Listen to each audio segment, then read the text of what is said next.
야! 함께하면 됩니다.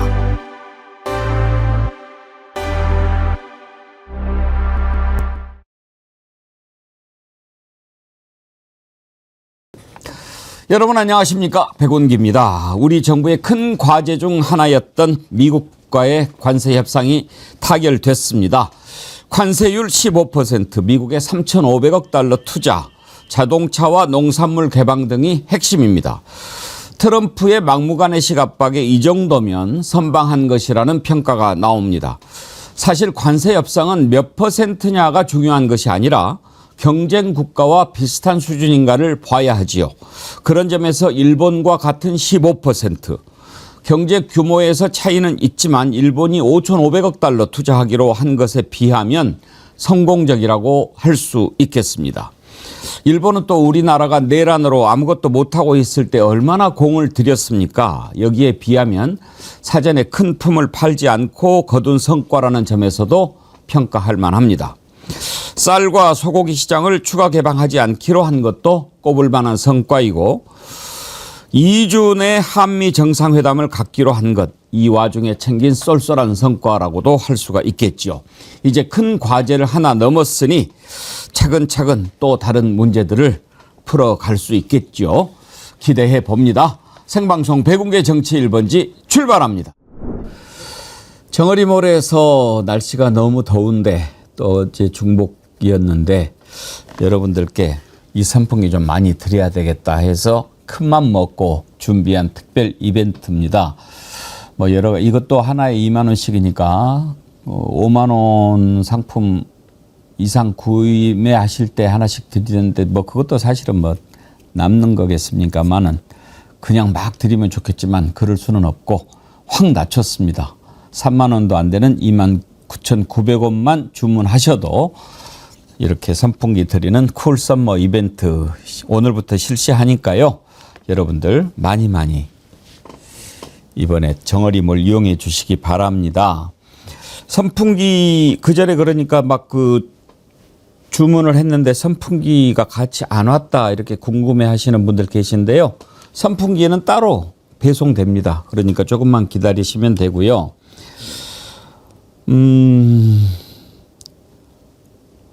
아까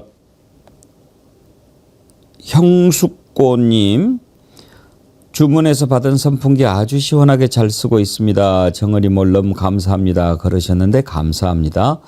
다니님은 해신탕 잘 먹었습니다. 해산물이 참 싱싱했어요. 그러셨는데 이번에 29,900원이니까 그동안 여러분들이 많이 사랑해 주셨던 상품들 있지 않습니까? 그거 29,900원짜리면은 바로 선풍기 드릴 수 있고 만약에 조금 부족한 거 뭐 예를 들면 25,900원짜리 상품들이 언양불고기, 아귀 지리탕, 소곱창구이, 오리불고기, 선크림 원 플러스 원 이런 거 있지 않습니까?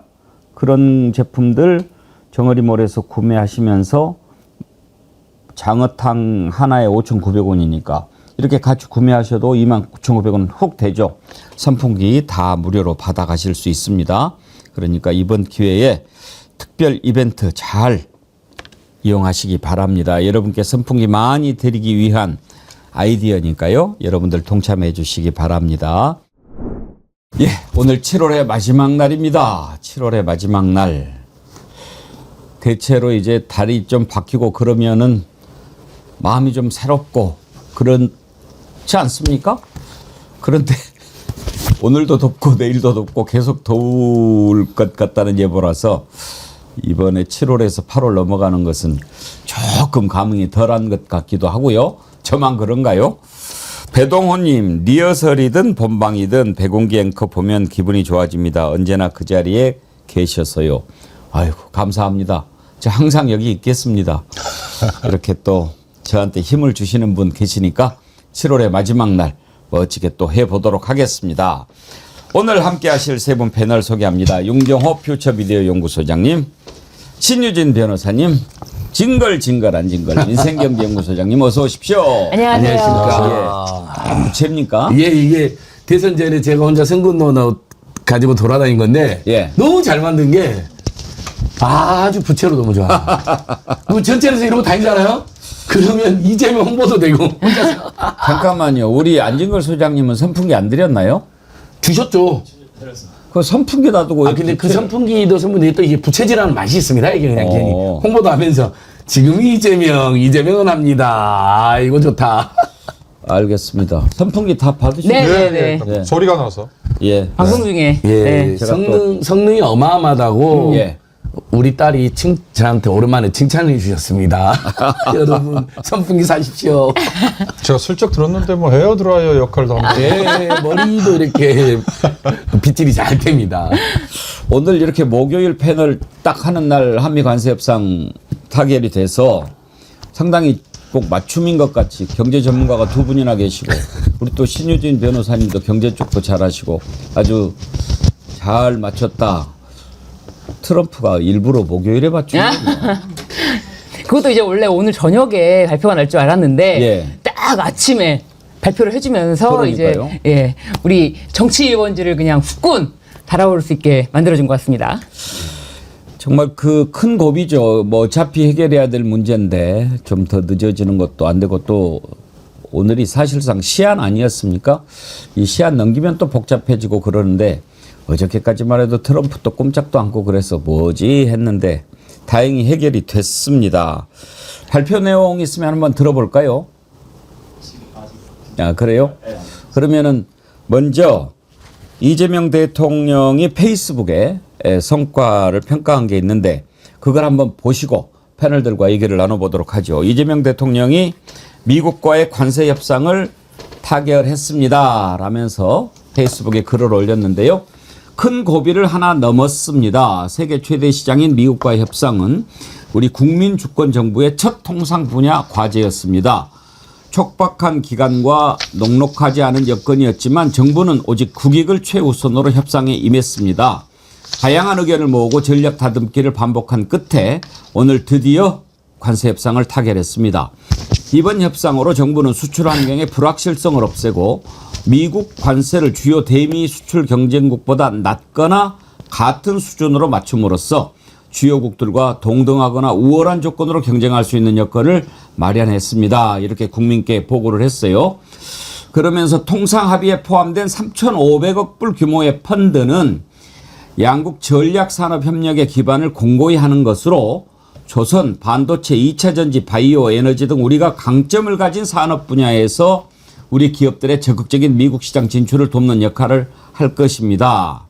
그러니까 이게 뭐 갖다 주는 돈이 아니다 이런 말씀인 거죠. 특히 이중 1,500억 불은 조선협력 전용 펀드로 우리 기업의 미국 조선업 진출을 든든하게 뒷받침할 것입니다. 이따 얘기하겠지만 이번 협상에서 조선 이 부분이 아주 큰 지렛대가 됐죠. 조선은 우리가 아주 강국 아닙니까? 그런데 이게 이제 미국의 조선업 진출을 뒷받침하게 되는 그런 투자니까요. 협상은 상대가 있습니다. 그래서 쉽지 않습니다. 일방만 이익을 취하는 것이 아니라 호혜적인 결과를 도출해내는 것이 중요합니다. 이번 합의는 제조업 재건이라는 미국의 이해와 미국 시장에서 우리 기업들의 경쟁력 확대라는 우리의 의지가 맞닿은 결과입니다. 이를 통해 한미 간 산업 협력이 더욱 강화되고 한미 동맹도 더욱 확고해지는 계기가 될 것이라 기대합니다. 앞으로도 정부는 국익 중심 실용 외교를 항상 최우선 원칙으로 삼겠습니다. 이렇게 글을 올렸습니다. 일단 이재명 대통령이 저렇게 좀 나름 흡족하다라기보다는 뭐 선방했다 이런 평가를 내린 것 아니겠습니까?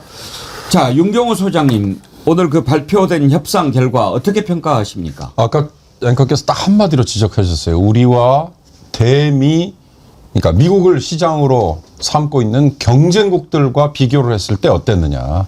저는 그게 핵심이라고 봅니다. 예. 대표적인 게 일본이죠. 대표적인 게 자동차죠.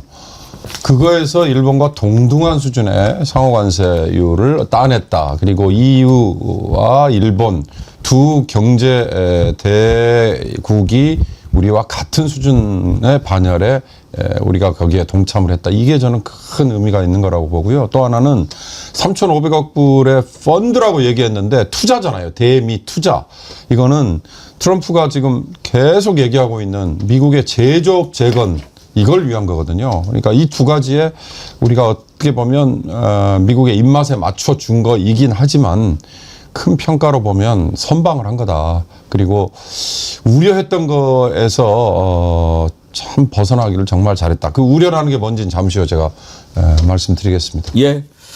사실 그 관세 협상이라고 하는 것은 몇 퍼센트가 중요하지만 항상 비교를 해야죠. 왜냐하면 똑같이 그 나라별로 이렇게 적용하는 관세율이 다르기 때문에. 근데 EU가 15%죠. 네. 그런데 EU보다 더 높게 나온다면 우리가 EU에 대비해서 경쟁력이 떨어질 수밖에 없는 거고 가장 가깝게 비교할 수 있는 것이 일본이죠. 일본은 바로 얼마 전에 15% 타결을 했는데 사실 제가 가장 걱정했던 부분도 그 부분이죠. 일본은 얼마나 공을 들였습니까? 지금 처음에 트럼프 정부 출범하고 나서 일본이 은근히 갖다 부은 게 꽤 됩니다. 우리는 그때 아무것도 못하고 있을 때인데 일본은 옳지 지금 한국이 아무것도 못하고 있을 때 우리가 열심히 하자라고 해서 막 그 총리가 가서 별짓을 다 하고 그렇게 하지 않았습니까?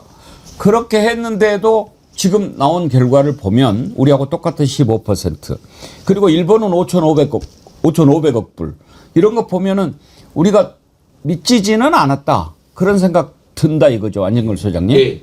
그 김용범 정책실장도 아까 이제 브리핑을 했는데 오전에 3,500달러 중에서 조선산에 투자되는 1,500달러 주체는 한국. 그래서 실제로 미국에 투자되는 규모는 2,000억 달러 정도인데 이것은 일본의 36% 규모에밖에 안 된다.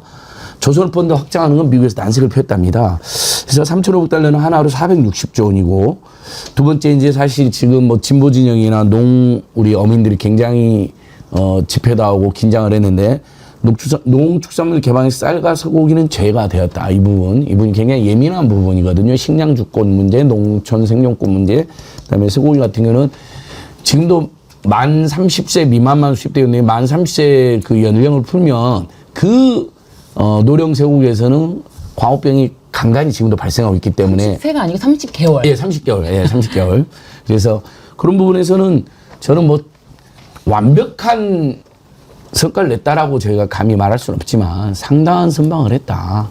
평균 이상은 하지 않은가. 우방에 비해서 다른 후반에서 평균 이상은 했다. 시장도 바로 반응을 해가지고 코스피 3,280까지 최고점 찍고 뭐 약간 조정은 됐지만 시장도 요 정도면 선방한 거라고 보는 것 같습니다. 예. 신유진 네. 변호사님, 저는 오늘 그 관세협상 발표된 내용을 보면서 윤석열 때 이런 일을 당했으면 어떻게 됐을까 그런 걱정도 하나 들었고 네.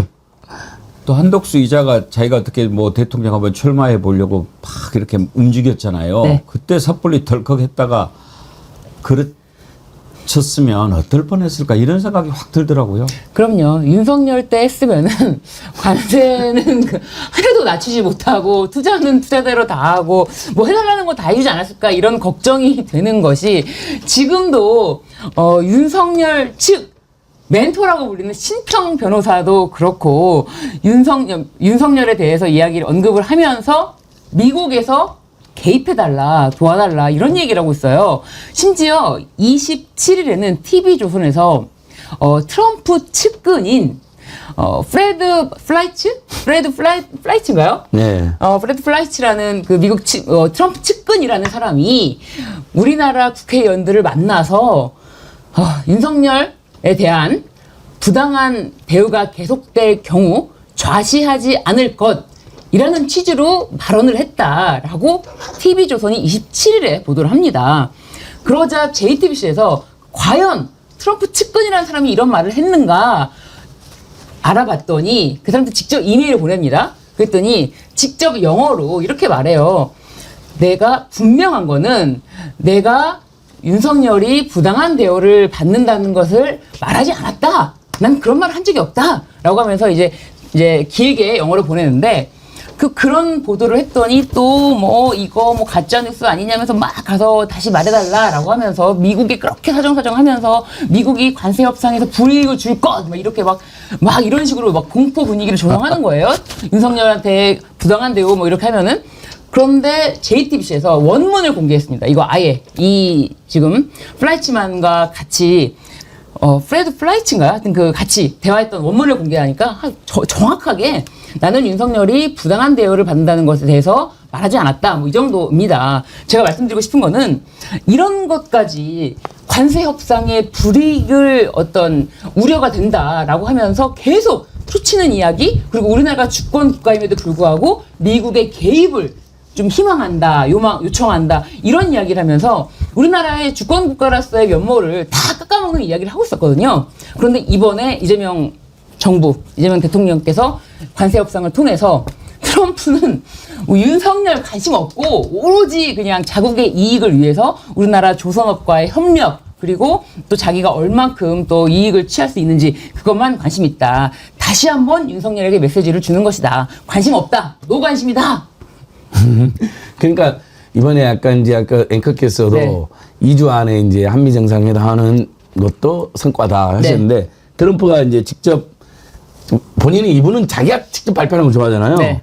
제가 원문을 읽어보니까 이 금액은 이재명 한국 대통령 양자회담에 100건 올 때 앞으로 2주 안에 발표돼 2주 안에 이제 네. 그 정상 잡히고 나는 또한 새 대통령의 당선을 축하한다. 미국이 무슨 선거를 인정 안 하고 윤석열을 구출하러 온다고 막 엄청 극우 세력이 주장하잖아요. 네. 진짜 이런 헛소리는 정말 없어야 되면 얼마나 소모적이고 불필요한 일입니까? 제가 아까 우려라는 걸 말씀을 왜 드렸냐면요. 이제 몇 가지 지적하려면 이런 것입니다. 이번에는 오로지 관세만 이제 다뤘잖아요. 대표적으로 지금 지난 4월부터 25% 적용을 해서 직격탄을 맞은 게 자동차잖아요. 그래서 현대차와 기아차 같은 제조업체 이익이 반토막이 났습니다. 그러니까 25%의 관세를 매긴다는 얘기는 뭐냐? 미국에서 판매되는 소비자 가격에 그만큼의 값이 오를 수밖에 없는 이건데 그렇게 해서는 못 팔거든요. 그러니까 어떻게 해요? 값은 그대로 유지를 하면서 이익을 줄어드는 걸 감수를 하고 있었거든요. 그러니까 현대차와 기아차의 이익이 그 짧은 기간에 한 4, 5개월 사이에 급감을 했는데 이게 계속 간다. 이거는 엄청난 타격이 될 수밖에 없으니까 이거 하나. 두 번째, 처음에 우리가 일종의 대응 전략처럼 얘기하고 미국도 우리에게 푸시를 했던 것 중에 하나가 패키지 딜이라는 거 있었잖아요. 그거의 핵심이 뭐냐? 이 관세 협상에 지금 흔히 말하고 있는 한미 방위비 분담금이라고 표현하는 주한미군의 주둔비를 우리에게 덮어 씌우려고 하는 거, 이걸 거기다 갖다 붙여서 패키지 딜을 하려고 했는데 이 얘기는 지금 전혀 언급이 없지 않습니다. 이것도 저는 큰 의미다라는 생각이 들고요. 마지막으로 지적드리고 싶은 건 지금 말씀하신 이제 보수 우파 또는 극우 세력들이 최근에 두 가지를 지적을 했어요. 하나는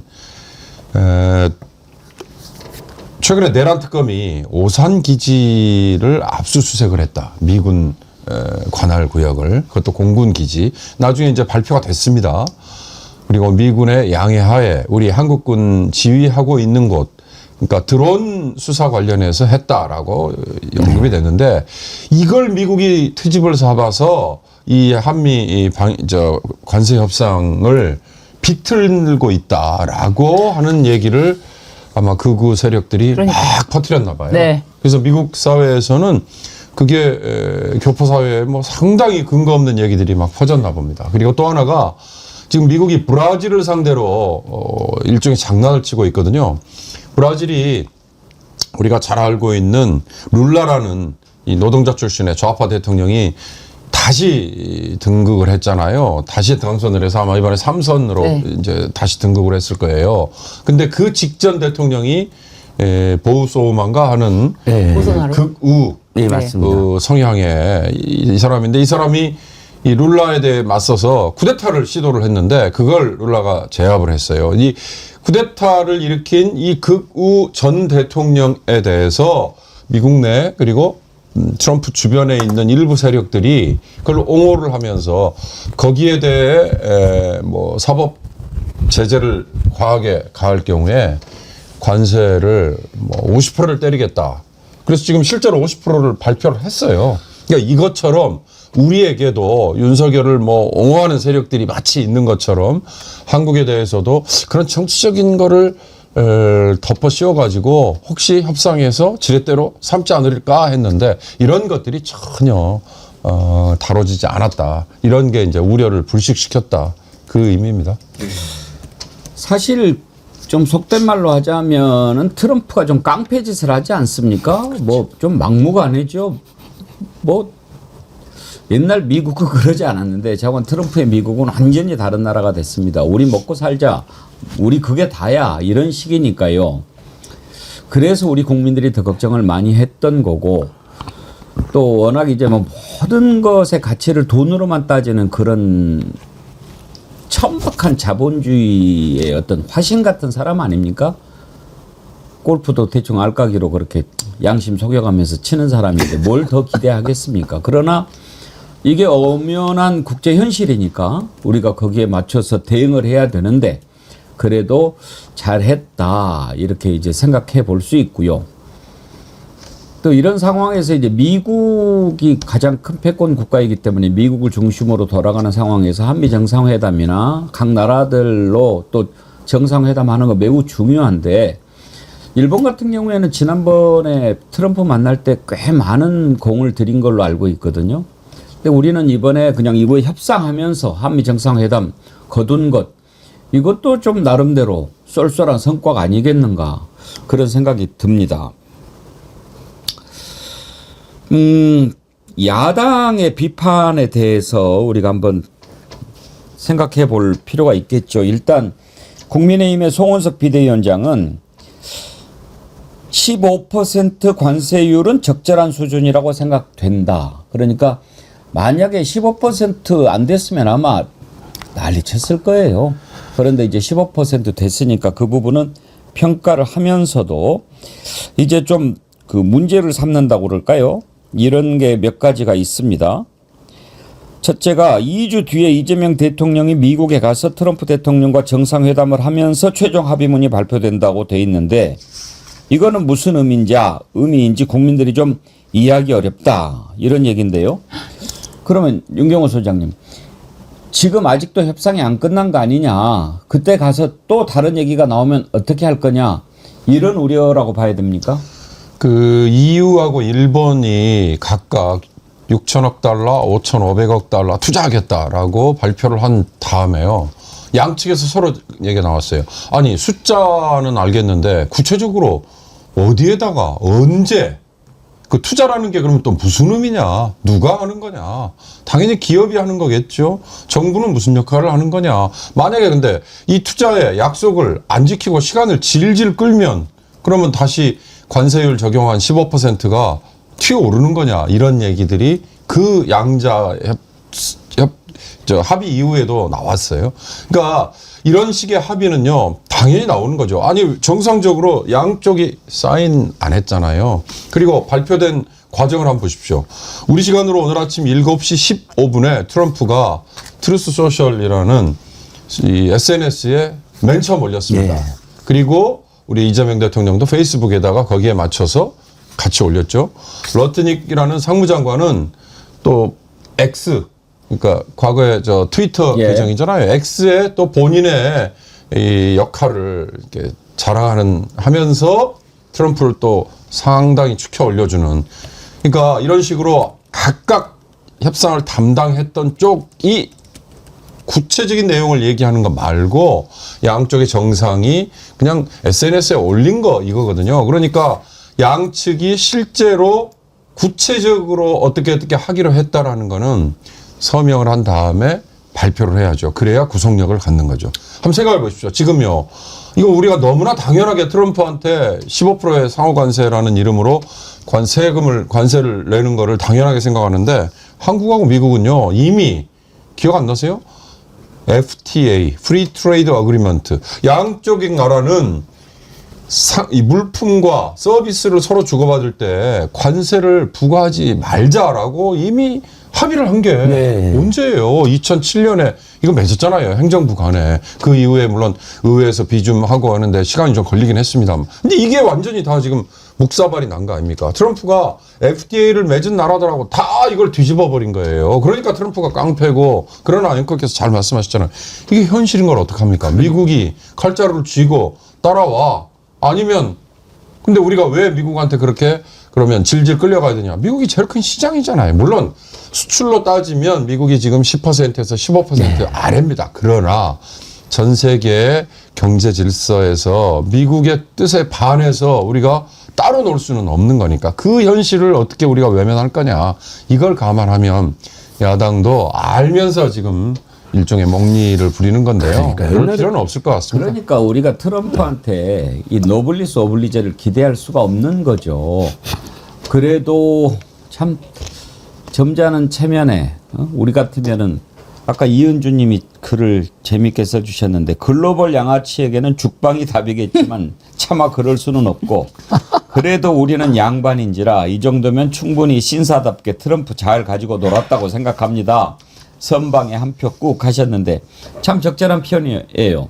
글로벌 양아치 짓을 하고 있는 거예요. 돈이 안 되고 마음에 안 들면 다 그냥 무시해버리는 거죠. FTA도 그렇고 세계 유네스코 협회도 탈퇴해버렸죠. 뭐 돈 안 되면 그냥 난 안 하는 거야. 뭐 이런 참 어찌 그래도 트럼프가 미국의 대통령인데 어떻게 할 겁니까? 그렇게 하겠다는데 우리가 잘 대응하는 것이 중요하죠. 그러니까 역대 어느 미국 대통령하고도 비교가 될 수 없는 정말 우리 험한 말을 막 해야 되는데 이제 우리 방송이 좀 참겠지만 정말 열받는 일이죠. 그래도 꾹 참고 실리를 챙기기 위해서 이 정도면 진짜 야당도 최소한 양심이 있고 최소한의 체면이 있다면 그래 잘했다. 우리가 똘똘 뭉쳐서 이재명 대통령 방내에서 더 좋은 성과를 그래야 가서 트럼프한테도 할 말이 더 생기잖아요. 기대할 걸 기대하시죠. 아니, 그러니까 맞습니다. 근데 트럼프가 아무튼 우리 한국에 대해서는 아주 함부로는 안 하는 것 같아요. 모르겠어요. 김정은, 이재명 두 분에 대한 호감이 있는지. 미국은 오늘 나서신 무역 대표님께 면담을 지금 했잖아요. 근데 마지막에 트럼프 소셜 트루스 오늘 나서신 무역 대표님 감사드립니다. 그들을 만나고 그들의 나라의 위대한 성공에 대해 이야기하게 돼 영광이었습니다. 뭐 본인은 나름대로 성과를 과장하고 자축하기 위해서 했겠지만 어쨌든 우리 이재명 대통령과 대한민국 대표단에 굉장히 좋은 표현을 많이 써놨더라고요. 그래서 그나마 다행입니다. 그 송원석 국민의힘 비대위원장이 또 이런 지적도 했던데요. 3,500억 달러 규모의 대미 투자와 LNG 등 에너지 구매에 1,000억 달러 모두 4,500억 달러의 대미 투자와 구매가 필요한 상황이다. 우리 외환 보유고보다 많은 액수의 과도한 금액이 아닐까 생각이 든다. 이렇게 했는데 참 말은 참 잘한다 그런 생각이 들어요. 신유진 변호사님. 네. 그런 생각 안 드세요? 아이고 너네들이 했으면 그런 생각 안 듭니까? 아니 그렇죠. 아니 그러니까 뭐라도 말은 얹어야겠는데 생각보다 너무 잘 된 거예요. 생각보다 너무 잘 된 거니까 뭐 투자금 정도 이거를 공략하는 방법밖에 없겠다. 그러니까 이거에 대해서 투자금 많다. 그 얘기를 한번 하고 싶은 그것밖에 안 보입니다. 그러니까 너무 속보이는 비평이고 논평인 거죠. 뭐라고 하긴 해야 되겠고. 네네네. 할 말 없죠 뭐. 이재명을 막 욕을 하고 싶은데 너무 잘 된 거야. 이 정도 속으로도 아이고 욕할 게 없으니까 네. 그 정책실장이 1,000억 달러 상당 LNG 구매는 기존에 예고된 투자와 정해진 구매를 다시 명시한 것이다. 그냥 트럼프 좀 기분 좋게 약간 마사지를 해줬다는 거잖아요. 그러니까 원래 사야 되는 거. 이 정도면 진짜 높이 평가해줘야 됩니다. 게다가 이제 평균 이상은 그러니까 뭐 최상이라고 말은 하기 어렵다고 봐요. 좀 있으면 뭐 각각 당사자들이나 전문가들의 입장도 계속 나올 겁니다. 근데 그래도 전체적으로 평균 이상은 한 것 같다. 일본보다 더 잘 됐다. 요 정도는 보수적으로 봐도 인정해야 될 것 같은데요. 근데요, 잠깐만요. 윤경호 소장님, 이거 답변 한번 해주세요. 네. 이제 송원석도 그런 얘기 했어요. 자동차 같은 경우에 FTA 관세율이 제로였는데 네. 일본은 2.5%였다. 그런데 이번 협상으로 15%가 되면서 한국 자동차 업계가 상대적으로 불이익을 받지 않을까 걱정된다. 이랬는데 지금 우리 시청자님 가운데 세바스찬이라는 분도 자동차는 무관세였다는 걸 잊어버리셨나 봐요. 일본이랑도 경제 규모를 생각하면 이걸 일본보다 잘했다고 하는 건 억지 아닌가요? 응원하고 싶어하는 마음은 이해해도 지금의 평가는 도저히 납득할 수 없네요. 이런 컴플레인을 하셨는데. 그런데요. 이미 트럼프가 지난 4월부터 자동차에 25%의 관세를 일단 매겼어요. 그래서 이미 시행이 되고 있었습니다. 그런데 일본에는 2.5%였거든요. 그러니까 이번에 조정이 되면서 어떻게 보면 일본과 우리가 이제 같아진 건데요. 최근에 그 비슷한 크기의 차 아반떼, 우리는 현대차의 아반떼, 그러니까 배기량으로 1500cc 급일 겁니다. 그게 도요타에서는 코롤라라는 대표 그러니까 종목, 이걸 가지고 비교를 해놨던데요. 그다음에 미국 차, 뭐 포드나 아니면 GM의 차, 그러니까 2만 불에서 2만 한 2천 불 사이에, 더 정확히 얘기하면 2만 2천 불 전후에서 가격이 한 몇백 달러씩 차이가 납니다. 이게 만약에 우리가 25%의 관세를 얻어맞았다라고 할 경우에는 그 소비자 가격을 올리지 않을 수 없는데, 아까 제가 말씀드렸지 않습니까? 당장 소비자들에게 내놓는 제품에 그만큼을 더 올려서 내놓으면 바로 외면당하거든요. 그러니까 그 얘기는 뭐예요? 그냥 속으로 골병이 들어야 된다는 거거든요. 그러니까 그 세바스찬님 말씀하신 거는 자세히 뜯어봐야 될 겁니다. 이미 지난 4월부터 대미 수출분에 대해서는 트럼프는 일단 관세를 매겨놨습니다. 그리고 이 8월 1일부터 이제 그걸 또 다른 품목에도 이걸 이렇게 넓혀가지고 적용을 하겠다. 지금 그렇게 가고 있는 거였어요. 그러니까 제로였다라고 하는 것은 좀 쉽게 말하면 옛날 얘기죠. 예, 그렇습니다. 한미 FTA가 맺어지고 예. 그 이후에 쭉 이어졌던 과정에서는 제로였죠. 25%에서 끌어내려서 협상한 거다. 이렇게 봐야 정확하다. 그렇습니다. 그리고 우리가 이미 자동차요, 미국에서 생산하고 있는 물량도 있잖아요. 그 생산 물량은 당연히 관세 부과 대상이 아닌 거죠. 그런데 미국 시장에서 우리가 파는 게요, 현대차는 기아차를 합쳐서 전체로 미국 시장에서 한 10에서 12% 정도까지 시장을 차지하고 있더라고요. 그걸 미국 내에서 생산하는 것만으로는 감당이 안 됩니다. 그러니까 한국에서 가져가서 팔아야 되거든요. 가져가는 물량에 대해서는 관세를 매기면 그건 당하는 거죠.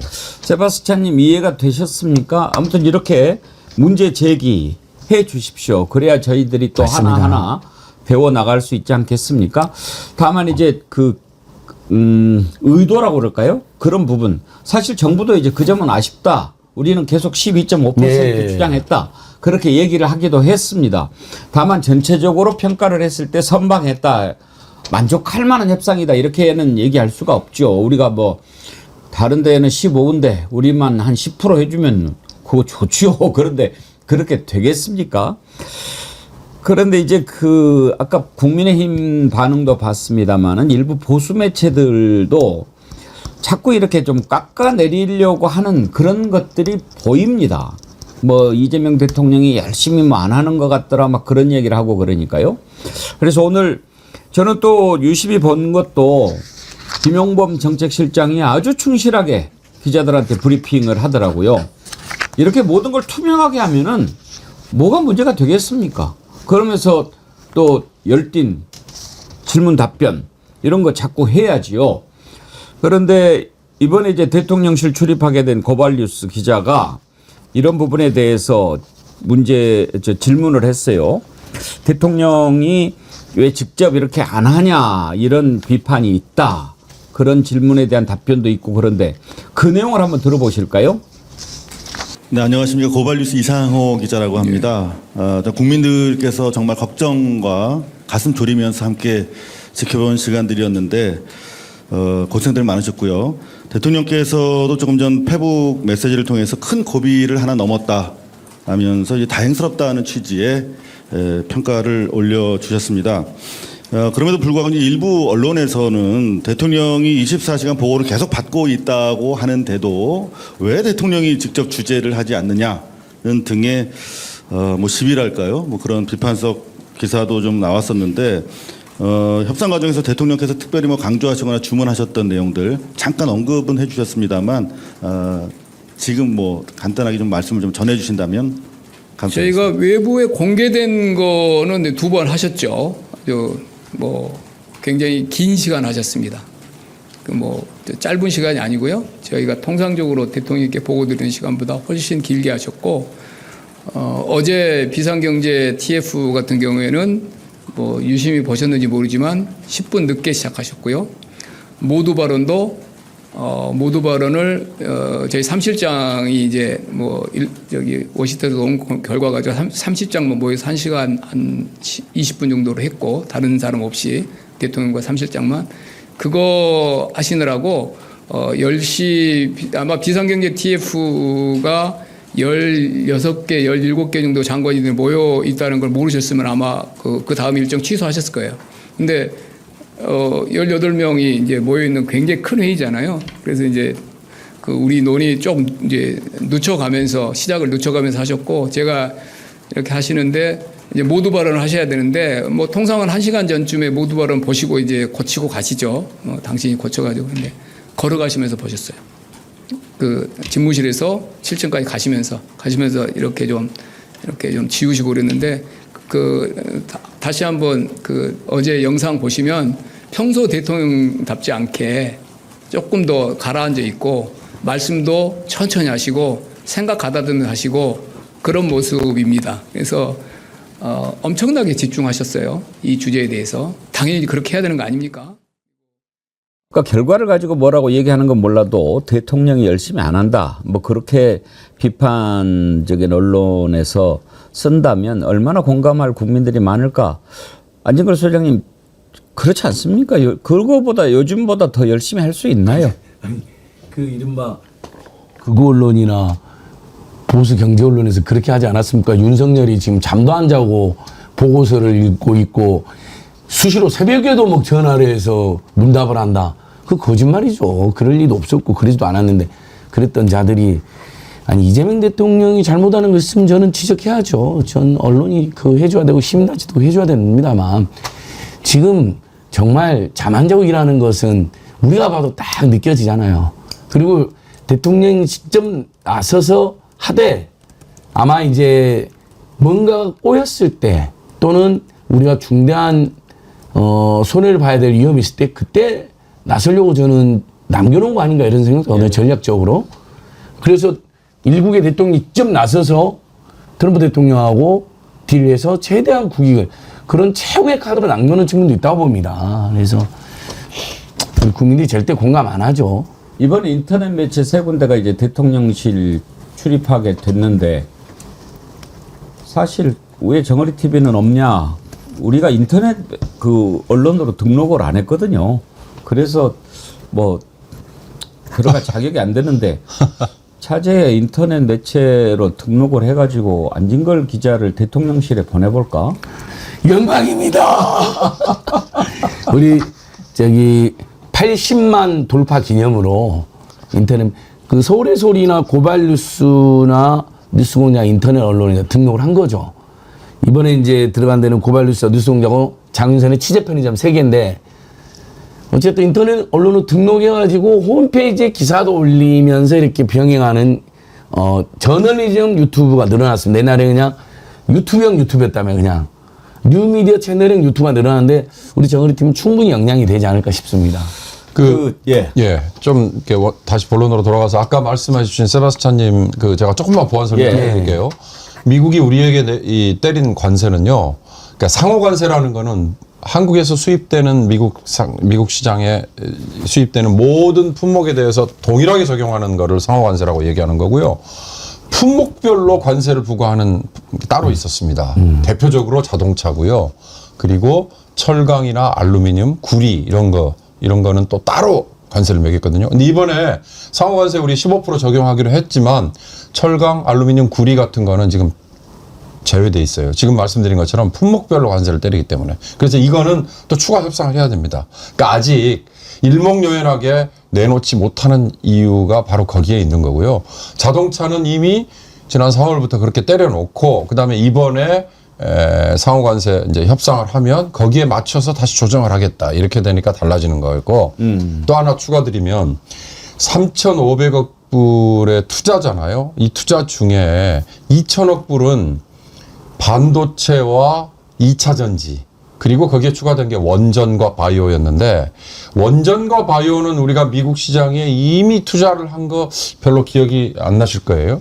그러나 반도체와 2차 전지는 기억 잘 나시지 않습니까? 삼성전자도 이미 텍사스 오스틴부터 시작해서 텍사스에 공장 짓기로 발표했죠. 그다음에 정의선 현대차 회장이 백악관에서 직접 트럼프 옆에서 발표했던 거 기억나시잖아요. 미국의 공장 추가로 더 짓기로 한 거. 2차 전지는 이미 SK 온, 그다음에 LG 또 화학에서 분리돼서 이미 그러나 물론 2차 전지는 지금 중국에 채워가지고 조금 주춤하고 있는 거죠. 이미 투자를 하기로 했던 이런 것들이 다 포함이 된 금액이다. 이렇게 보셔야 될 겁니다. 그걸 야당도 모르지 않아요. 그러나 이제 세부적으로 구체적인 얘기들은 아마 제가 보기에는 이재명 대통령이 2주 후에 미국 가서 트럼프와 만난다고 하니까 그때 세부적으로 내놓지 않을까 하는 생각이 들고요. 굳이 첨언 하나만 드리면 1,000억 달러어치의 에너지 구매, 이것도 사실은 굉장히 주목할 내용입니다. 이 중에 LNG를 위주로라고 이제 발표는 돼 있더라고요. 그런데 LNG 하면 떠오르는 거 없으세요? 우리 저 대행 시절에 한덕수가 예. 알래스카 LNG 오일필드에 LNG 개발 사업에 한국이 적극적으로 참여하겠다라고 막 질러댔잖아요. 그때 미국이 우리에게 일종의 그걸 이 유인책으로 끌어들여 가지고 니들이 먼저 선점하겠다고 먼저 나서 그러면 뭔가 혜택을 줄게라고 얘기를 했다는 예. 거예요. 그런데 그때 자격도 없는 한덕수 대행이 그걸 하겠다고 얼마나 설쳐댔어요. 그러니까 그런 것들도 과연 포함이 된 건지 아니면 미국에서 생산되는 LNG를 우리가 수입만 하겠다는 건지 이런 것들은 이제 추가 세부 내역에 잘 봐야죠. 그 방금 전에 고발뉴스 이상호 기자가 그런 질문을 했는데 이상호 기자 질문 들은 김에 이거 한번 좀 다뤄보죠. 이상호 기자가 이제 들어가자마자 단독 보도를 하나 했었죠. 윤석열이 계엄 발표하는 거 그게 라이브가 아니고 녹화였다. KBS가 이렇게 그 단독으로 이렇게 녹화를 해서 틀었다. 그렇게 해서 정말 깜짝 놀랐는데 일단 KBS가 반박문을 냈어요. 반박문 한번 띄워봐 주세요. 계엄 선포 담화문 발표는 대통령실 전속 촬영 담당 공무원이 촬영하고 KTV가 송출한 것이다. KBS는 타 언론사와 마찬가지로 수신을 받았을 뿐 전혀 관여한 바가 없다. 저렇게 지금 반박을 했는데요. 저는 저거 반박을 보면서 저건 좀 본질에서 벗어난 것 같다. 왜냐하면 지금 이상호 기자가 단독 보도하고 우리가 또 놀랐던 것이 녹화냐 라이브냐 그거였거든요. 그러면 KBS가 녹화 아니었다 이렇게 이야기를 해야 거기에 대한 제대로 된 반박 아니겠습니까? 그런데 누가 찍었냐? 이걸 지금 가장 중요한 논점인 것처럼 그걸 자꾸 반박을 했어요. 녹화냐 아니냐를 이야기를 해줘야죠. 신유진 변호사님. 네, 그런데 이제 일단은 KBS가 이제 내란에 관련된 부분이 있지 않은가에 대한 그런 부분. 우리가 내란과 관련이 있는 것은 아니다. 이제 그런 부분. 그리고 가장 중요한 거는 또 외국회사 조그만 파우치 말했던 박장범 사장의 거치까지 지금 다 이제 KBS는 그걸 고려할 수밖에 없는 거예요. 왜냐하면 지금 당장 KBS 사장의 거치에 대해서 좀 이거 문제 있는데 좀 손봐야 되는 거 아닌가라고 하지만 이 이제 KBS 사장은 나는 그런 것까지 내가 알 수 있는 건 아니다. 이제 그 부분을 끊고 싶었던 거겠죠. 내란과의 연관성을 끊고 싶었던 박장범 사장의 몸부림이 이런 담화문으로 나왔다고 밖에 근데 참고로 당시에는 박장범이 아니고 박민이었다고 사장이었어요. 해. 박민 사장일 때 이제 계엄 저기를 했는데 박민익이 누굽니까? KBS하고는 아무 관련도 없는 문화일보 출신 아니에요. 네. 아니 근데 저때 KBS에서만 담화문이 중계됐나요? 저는 그걸 좀 찾아봤어야 되는데 박민이라고 하긴 했어. 다른 지상파에서는 그러면 중계가 안 돼 있었나요? 맨 처음에 KBS가 단독으로 했나요? 10시 40분 언저리 아닙니까? 10시 35분 언저리. 했던 것 같아요. YTN도? 저 부분은 이상호 기자가 제보를 받았을 때요. K방송국이 녹화를 내보는 거예요. 그래서 K방송국을 KBS라고 생각하고 이제 지적을 했는데 나중에 보니까 KTV를 만든다는 거예요. 근데 대신에 그럼 KTV 포함하여 KBS까지 그게 녹화했는지 생방했는지 이 부분이 남아있는 거죠. 그거는 타 매체에서도 그건 확인해 볼 수 있는 거 아니에요? 타 매체도 그걸 녹화된 걸 받은 건지 아니면 라이브로 물렸는지. 그러니까 그것을 그 당시에 중계된 예. 게 KBS만이었다면 KBS만 가지고 지금 논란을 벌이는 게 그때 맞지만 YTN도 제기를 했었던 것 같아요. 제가 이제 그때 국회로 달려가면서 소식 듣고 했을 때 제가 YTN으로 들었던 기억이 나거든요.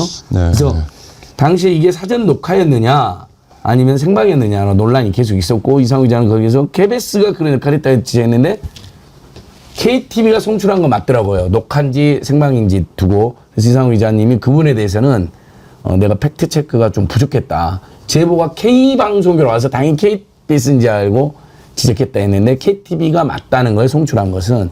그런데 이제 우리 앵커님께서 지적한 것처럼 그 내란의 밤에 그 KBS에는 미리 알려줬다는 의혹이 지금 KBS 그렇죠. 언론을 KBS 보면서 계속 지적을 하고 있거든요. 왜냐하면 KBS 간부들 몇 명이 뭘 준비해라 했다는 거잖아요. 그래서 그거하고 그다음에 녹화인지 생방이었는지 말끔한 이런 해명은 필요한 거죠. 일단 KTV는 입장을 냈어요. 그때 12월 3일 날 대통령실이 6시부터 비상계엄 발표를 위한 생방송 준비를 했다. 한국정책방송은 KTV가 민주당 강유정 의원실에 제출한 자료를 보면 대통령실 대외협력실 소속 행정관이 3일 오후 5시 52분에 대통령실 중계 담당 PD한테 연락해서 방송 시간과 내용 발표자 생방송 이런 거 알리지 않고 국무회의 생방송 때처럼 카메라 한 팀이 들어와 달라. 네. 이렇게 요청을 했어요. 그러면서 10분 만인 6시 10분에 안 와도 된다. 그랬다가 6시 10분에 다시 대통령실 전속 카메라 팀이 찍고 KTV는 망을 체크해서 필요하면 각사의 전송만 해달라. 이렇게 했다는 거예요. 그러니까 이제 치밀하게 준비를 했다 하는 것은 우리가 알 수 있는 거고 이걸 이제 녹화를 했느냐. 근데 이상호 기자가 이제 제기한 것은 그때 KBS 기자가 한 명 카메라 기자가 남아가지고 거기서 이렇게 찍었다라고 주장한 건데 KBS가 반박한 것은 그건 아니다. 네. 근데 이제 녹화냐 아니냐 하는 것이죠. 또 한 가지는 이상민 예. 행안부 장관이 경찰에 자신의 진술입니다. 자신이 비상계엄을 말리려고 했을 때 윤석열이 이랬다고 합니다. 22시에 KBS의 생방송이 이미 확정돼 있다. 아, 그렇죠.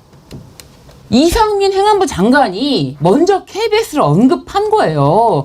KBS에서 생방이 확정되어 있다라고 이야기를 했기 때문에 사실 K방송에서 송출했다? 그러면 KBS가 연관이 될 수밖에 없고요. 거기에 대해서 또 녹화인지 생방인지 이것에 대해서도 국민들이 모두 다 궁금해하는 그런 굉장히 쟁점이었는데 그것에 대해서 녹화였다라는 것도 굉장히 좀 주목해야 될 지점인데 KBS는 자기가 송출한 것은 아니고 자기는 받았다. 이렇게만 해명을 한 거니까 이거는 반쪽짜리 해명도 안 된다라고 보여지고요. 아까 말씀드렸듯이 박장범 박장범 사장은 12월 11일 12월 10일. 예. 12월 10일 날 취임했거든요. 네, 네. 그러니까 비상계엄이 12월 3일이잖아요. 네, 그렇습니다. 그러니까 그때는 박민이었단 예. 말이에요. 예. 예. 근데 박민과 박장범 등이 그 윤석열, 김건희 앞잡이였잖아요. 그러니까 그놈이지 뭐. 그놈이죠. 둘이 협잡했을 가능성이 높죠. 미리 알고 준비를 했을 수도 있고.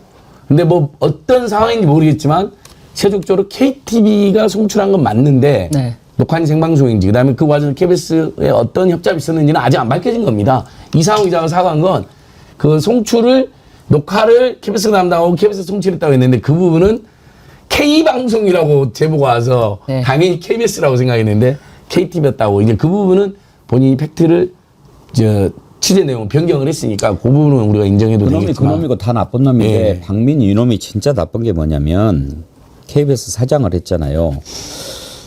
이제 우리 그 윤경호 소장님 같은 경우에 이제 특파원까지 했으니까 잘 아실 건데 박민 사장이 취임하기 전에 KBS 내부에서 자체적으로 특파원들을 선발을 했어요. 네.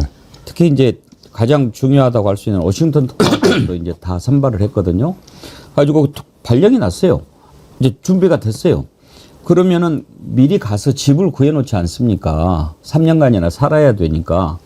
그래서 그 내부적으로 이렇게 발령이 난 특파원 후보자가 워싱턴에 가서 숙소까지 구하고 애들 학교까지 알아놓고 돌아왔는데 박민희가 와가지고 그걸 무효화시키고 다른 특파원을 뽑아버렸어요. 그게 말이 되는 짓입니까? 아주 나쁜 자식이지. 그 뭐 온 가족이 외국으로 나가서 그렇게 중요한 문제 그리고 특파원 선발 과정에 문제가 있었다면 몰라도 자기 코드에 안 맞다고 아무리 윤석열이가 시켜서 김건희 통해서 온 놈이라고 해도 그렇게 하면 안 되죠. 공무원 같은 건 직권남용이죠. 예. 공무원 아니라도 직권남용이죠 그거는. 그러니까 그런 짓을 그걸로 했던 벌을 자입니다. 줄 수 있는. 네. 제가 언제 기회 되면 정말 이 KBS 사장 진행자들 한번 단단히 mon혼을 한번 내야 되겠다고 생각합니다. 그래서는 안 되죠. 뭐든지 정도가 있는 거죠. 그 특파원을 그렇게 딱 뽑아놨는데 그리고 이미 가서 집까지 구해놓고 온 사람을 바꿔버려? 그거 아니죠.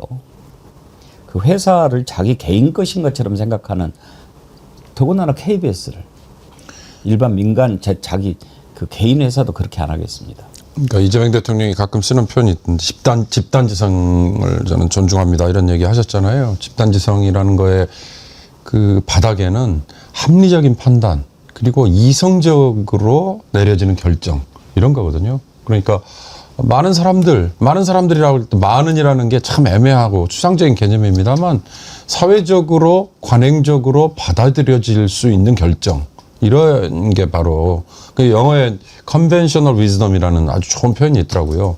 그거에 따를 경우에는 큰 무리가 없는데 그거에 반한 결정을 내리면은 지금 이렇게 앵커께서 지적하신 것 같은 누가 봐도 이건 문제가 있는 거다라고 지탄을 받는 거예요.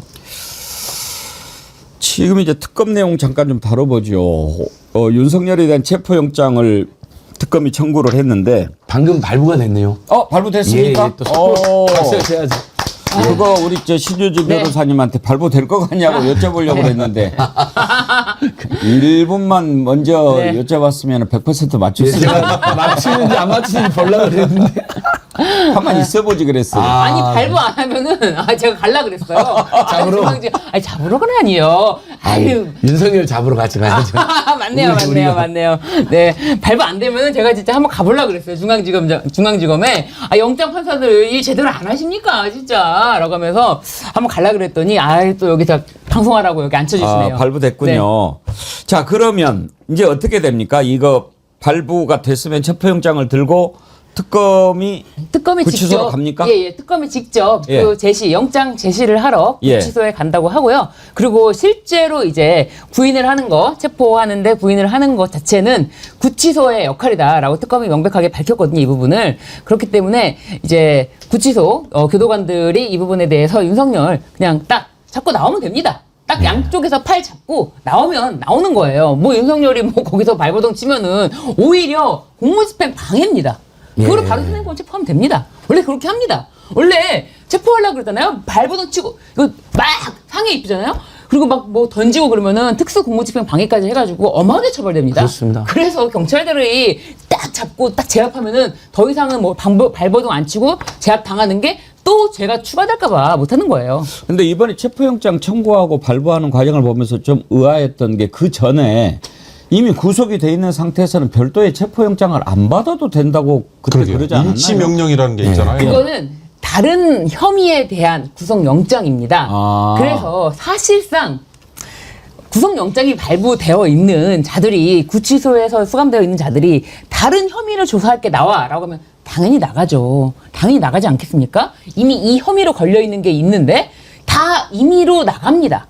근데 윤석열이란 자가 버티고 있고 이건 다른 혐의다. 내가 왜 이 구속영장으로 너네가 나를 강제로 구인하지 그러고 못한다. 따지고 남을 놈이죠. 그럼요. 그렇기 때문에 그런 아예 따지고 남을 구속을 아예 주지 않는 거예요. 보통 다른 사람들은 다 제발로 나갑니다. 그래서? 근데 이 자는 거기에 그렇죠. 대해서 아예 그 김건희 특검 쪽에 대해서는 아예 변호사 선임계도 내지 않았어요. 변호사 선임계를 내지 않았다는 거는 아예 나올 그쪽에 생각이 대해서 없다는 예, 거죠. 그렇죠. 예. 보통 이게 이제 감옥에서 이것을 추가가 떴다라는 전문 용어를 씁니다. 이렇게 이제 갇혀 있는데 예. 갑자기 이제 교도관에서 자네 수임원을 불러주면서 검찰에서 이걸로 자네를 또 부른다 그러면 옆에 있는 사람들이 어이 또 추가 떴구만. 뭐 또 잘못한 거야. 그러니까 이미 복역 중인데 예. 또 다른 추가적인 범죄가 확인돼갖고 조사를 추가 받으러 떴다. 가야 되는 추가 떴다 그러는데 다 가져. 왜냐면 지금 징역시가 너무 고달픈데 추가가 뜨면 또 몇 개월 몇 년 추가되니까 가서 싹싹 빌죠. 막 그렇죠. 엄청 준비하고 저는 네. 그런 짓을 한 적이 없습니다 하고 잘 보이려고 검사한테 가서 해명하려고. 근데 이자는 뭐 모든 걸 포기하고 극우 세력이 자기를 구출해 줄 거를 선동하는 자이니까. 그래서 저번에 인치명령은 내란 특검이 한 거고요. 네. 근데 구치소가 협조 안 해서 실패한 거고, 이번에는 김건희 특검이 아예 왜 조사받지 않느냐서 체포영장 발했는데 발부됐고, 김건희 특검이 준비를 많이 했더라고요. 맞아요. 아예 저번에 그 여러분 기억나시죠? 용산 관제에서 멧돼지 숨어있을 때 저희들이 그렇게 와서 1인 시하고 202 경비단 무력화시키고 나중에 공수처가 2번 왔을 때 그때도 보면 검사가 현장질하고 실무집행은 경찰이 했잖아요. 이렇게 하는 것처럼 이번에도 특검부가 직접 구치소 오겠다는 거예요.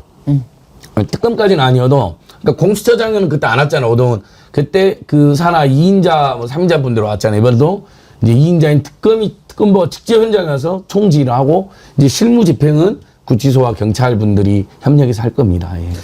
오뚜기 가수 정규리 TV님 누구 좋으라고 들고 나와요? 그냥 질질 끌고 나와야죠. 임몽님 잔인하게 끄집어내라. 녹두꽃님 체포장면 생방송 가자 녹방 말고. 궁딩팡팡님 모가지 개줄 채워서 봉고치 앞에 메고 달려하라. 그러셨는데 국민들 분노가 지금 하늘을 찌르죠. 배준희님은 테이저건 써도 된다고 합니다. 그러는데 그럴 수 있나요? 일단 체포 과정에서 이제 심하게 딱 보통은 상식적으로는 말씀하신 것처럼 누구도 이 상황에서 뭐 안 나간다라고 버티지도 않고요. 그리고 여기서 체포하러 왔을 때 팔을 딱 잡으면은 더 이상 뭐 반항하는 자가 없습니다. 왜냐하면 제가 말씀드린 것처럼 또 다른 죄가 추가되기 때문에. 그런데 이제 여기서 뭐 난동을 부리면서 어떤 행패를 부린다거나 뭐 했을 때 제압하는 정도. 그렇지만 또 이거 테이저건도 굉장히 이것에 대해서도 100% 문제를 제기할 것이기 때문에 저는 가급적 그런 문제를 제기할 여지를 두지 않는 것을 조금 그런 방법으로 그냥 딱 들고 나오면 됩니다. 근데 그 완력 행사를 교도관들에게 맡긴다는 거예요? 아니면 경찰이 가서 한다는 거예요? 그 직접적인 인치는 교도관들이 그 부분에 대해서는 집행하는 거기 때문에 네, 경찰이 가는 건 아닙니다. 집행은 언제 합니까? 뭐 이제 발부가 됐기 때문에 예. 오늘 중으로 하지 않을까요? 아무 때나 하면 되는 거죠? 예, 오늘 중으로는 하지 않을까 싶습니다. 왜냐면 이제 또 8월 6일에는 최종 보스 김건희를 또 조사해야 되기 때문에 오늘은 조사를 하지 않을까. 아마 이제 구치소까지 경찰이 다 같이 갈 겁니다. 네. 전문가인데 이제 아마 이 체포영장의 성격상 특검보랑 경찰이 직접 가서 잡는 것도 가능할 겁니다. 근데 구치소의 특수한 장성격상 구치소장하고 교도관들의 협력과 협조를 구하고 구치소 구역 내에서는? 구역 내에서 이제 그 사람들이 이제 구치소 안으로 한 몇백 미터 들어가면 이제 그 독방이 있는데 이제 똑똑해서 저기 밖에서 지금 특검보와 그 경찰들 와 있습니다. 거기까지 나가셔야 됩니다. 한데 거부하면 이제 그때는 들고 나오면 구치소하고 경찰하고 아마 협력해서 조치를 할 수 있을 것입니다. 우리 안진걸 소장님 들어가면 한 방에 끝날 텐데. 저는 제가 끌고 오죠. 그러니까요. 예. 개목줄 묶어가지고 그냥 끌고 옵니다. 그냥 본인들이 그 개목줄 선물 받았다는 등 뭐 토리 사과도 하고 그렇게 기와 관련된 걸 많이 강조했기 때문에 개목줄 걸어서 아이고 참. 윤석열 체포영장 발부 기분 좋으신 분들은 좋아요 눌러주세요. 좋아요 타임입니다. 예, 지금 8,900쯤 됐는데 빨리 좋아요만 넘어주세요. 쑥이님 서결이 영장 발부 축하하면서 슈퍼챗 보내주셨는데요. 예, 그 마음 충분히 알겠습니다. 참 나쁜 자예요. 참 나쁜 자예요. 그렇게 자기가 저지른 죄에 대해서 지금까지 국민 앞에 한마디 반성하지 않으면서 그런 자가 뭐 핑계를 막 대잖아요. 건강이 나빠요. 뭐 눈이 뭐 실명될 것 같아요. 막 그런 놈이 재판도 안 나오고 조사도 안 나오면서 구속적부심은 가서 몇 시간씩이나 있고 그다음에 이것도 나는 몰라 이것도 나는 몰라 그런 놈이 이번에 국민들 고통 줬으니까 10만 원씩 피해 보상해라. 그러니까 또 그건 항소하고 집행정지 신청도 얼른 했더라고요. 이게 아무나게 안 인간이냐 하고. 그런 생각이 드는데 네. 신유진 변호사님 그거를 그 1심 판결에서 지금 당장 집행도 할 수 있게끔 그렇게 판결을 했나 봐요. 네, 맞습니다. 이게 이제 가집행이라고 하는 건데요. 이 판결이 확정되려면은 대법원까지 가는 절차가 있지 않습니까? 그렇지만 이 사건에 대해서만큼은 이제 1심으로 인해서도 바로 먼저 집행을 할 수 있도록 붙이는 것이 가집행입니다. 그런데 이제 가집행이 되면은 당장 윤석열의 그 얼마간의 재산에 대해서도 집행을 할 수 있으니까 윤석열이 그것만큼 막아야 된다라고 이제 가집행에 대해서 집행 정지 신청까지 했는데요. 사실상 이게 윤석열이 집행 정지를 한 게 아니라 김건희가 한 게 아닐까 김건희가 단돈 1원도 물 셀 틈 없이 막아야 돼라는 생각으로 윤석열은 이게 가지팽이 된지 모를 것 같아요. 관심도 없고 윤석열한테는 관심 없지만 윤석열의 재산이 곧 나의 재산인데 그 가지팽을 막는 것은 김건희가 아닐까 그렇게 추측합니다. 그러니까 진짜 정말 나쁜 사람 보통 이렇게까지 사태가 되면 이제 구치소가 곤란해지잖아요. 벌써 자기 때문에. 네. 보통 그러면 감옥에 있는 사람들이 그렇거든요.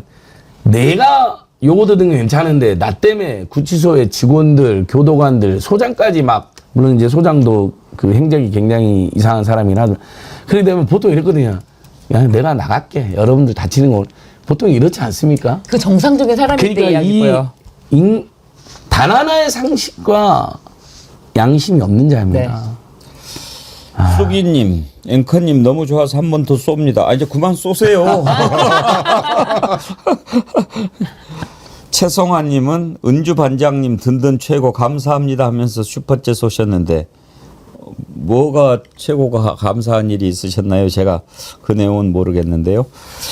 예, 저원 오늘이 됐든 내일이 됐든 이렇게 지금 더위에 아주 국민들이 힘들어하고 있는데 시원한 소식 한번 저 뒤에 있는 폭포보다 더 시원한 소식. 시원합니다. 윤석열 끌고 나오는 모습. 네. 정말 그냥 그렇게 끌고 나오면 안 됩니다.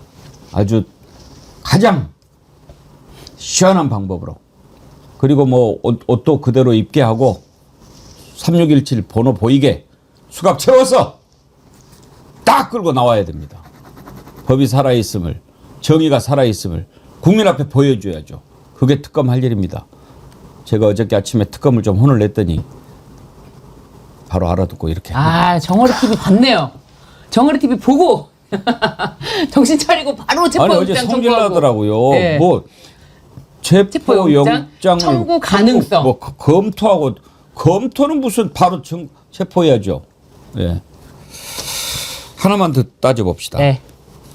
김건희 목걸이 이게 지금 모조품이다라고 하는데 네. 저는 이게 오히려 지 발목 잡는 거라고 생각해요. 그렇죠. 모조품으로 바꿔치겠다면 이건 딱 떨어지는 증거인멸 시도 아닙니까? 그렇습니다. 뭐 지 발목 지가 잡는 거죠. 네.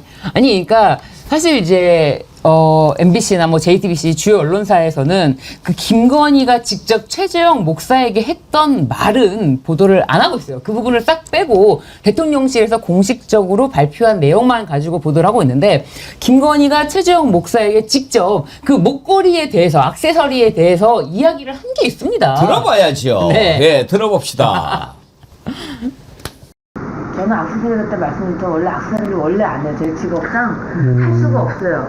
하고 싶어도 저는 제 사진 보면 저는 맨날 이런 수트만 입고 있어요. 근데 이제 해외 순방 간다고 최소한 악세사리가 있어야 될 것 같아가지고 다 어떻게 해가지고 빌린 거예요. 그걸 갖다가 목걸이는 저는 그게 얼마짜리 될지도 모르고 빌린 건데 저는 깜짝 놀랐어요. 저도 어디 건지 모르는데 해가지고 빌렸는데 빌렸다고 얘기했는데 뭐 제가 샀다고 그러고 아니 샀다고 그러고 저는 어디 건지도 모르고 좀 빌렸어요. 친구 엄마들이 악세사리 필요한데 다 살려면 돈이 많이 드는데 저희는 이제 특수활동비 같은 것도 전혀 없어요.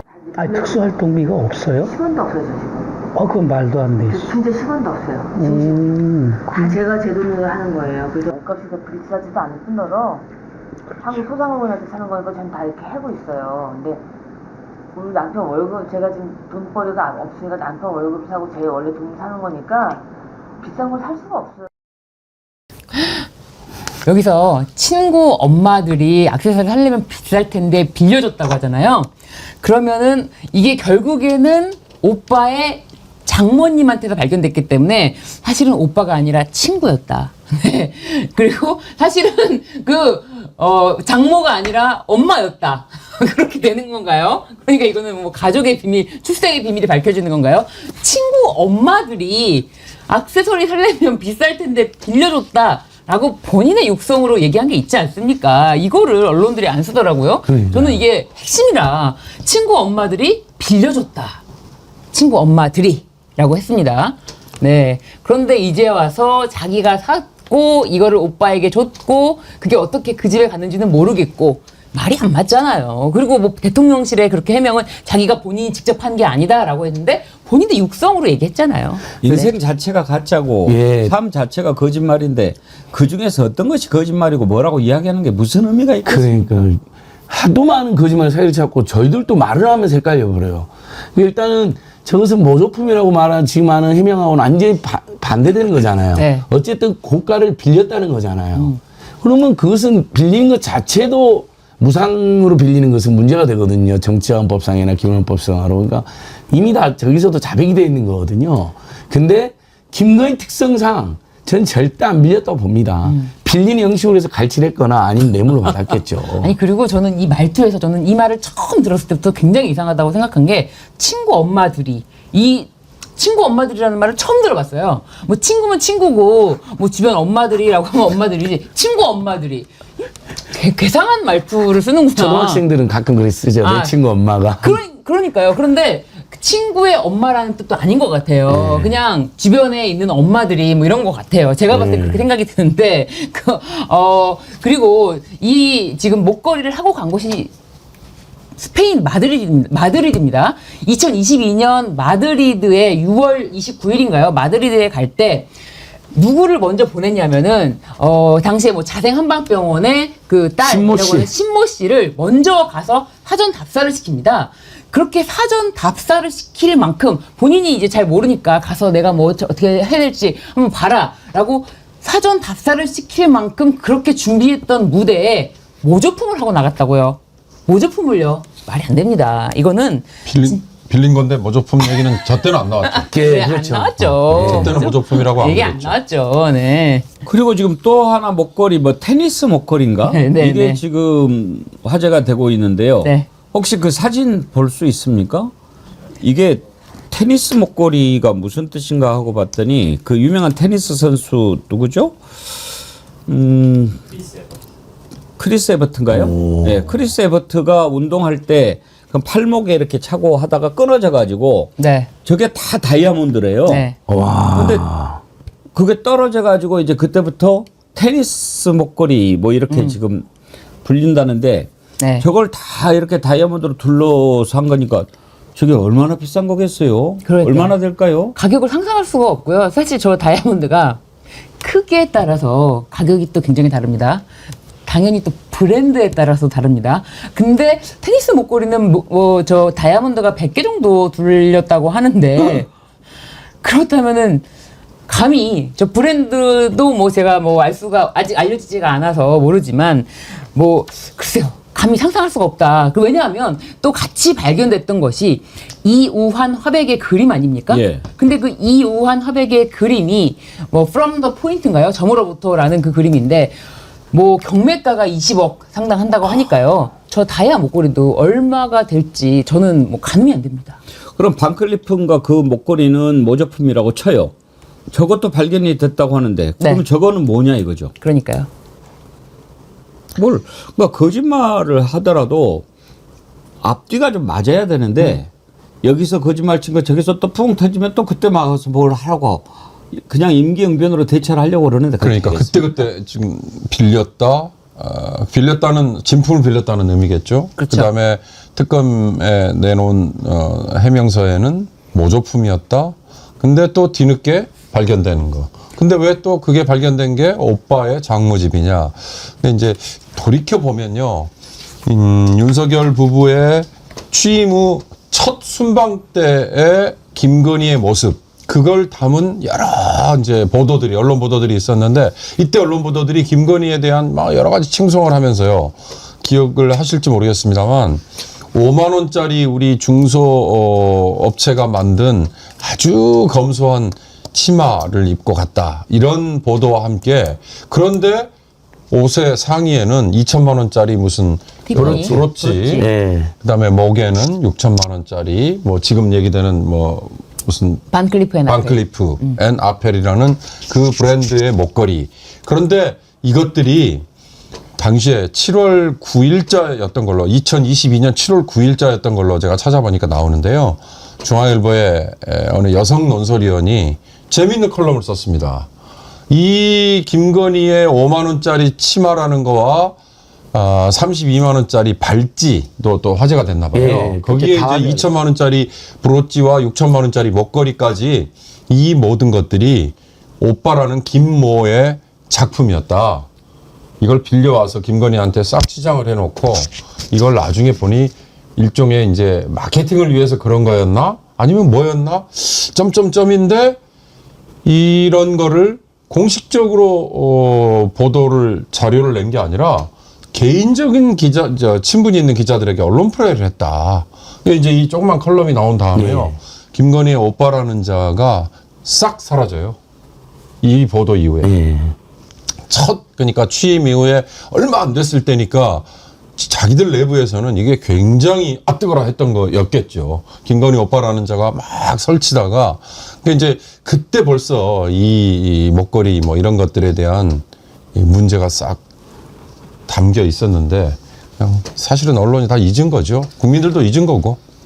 이제 8월에는 시원한 소식들이 많이 들어오지 않겠습니까?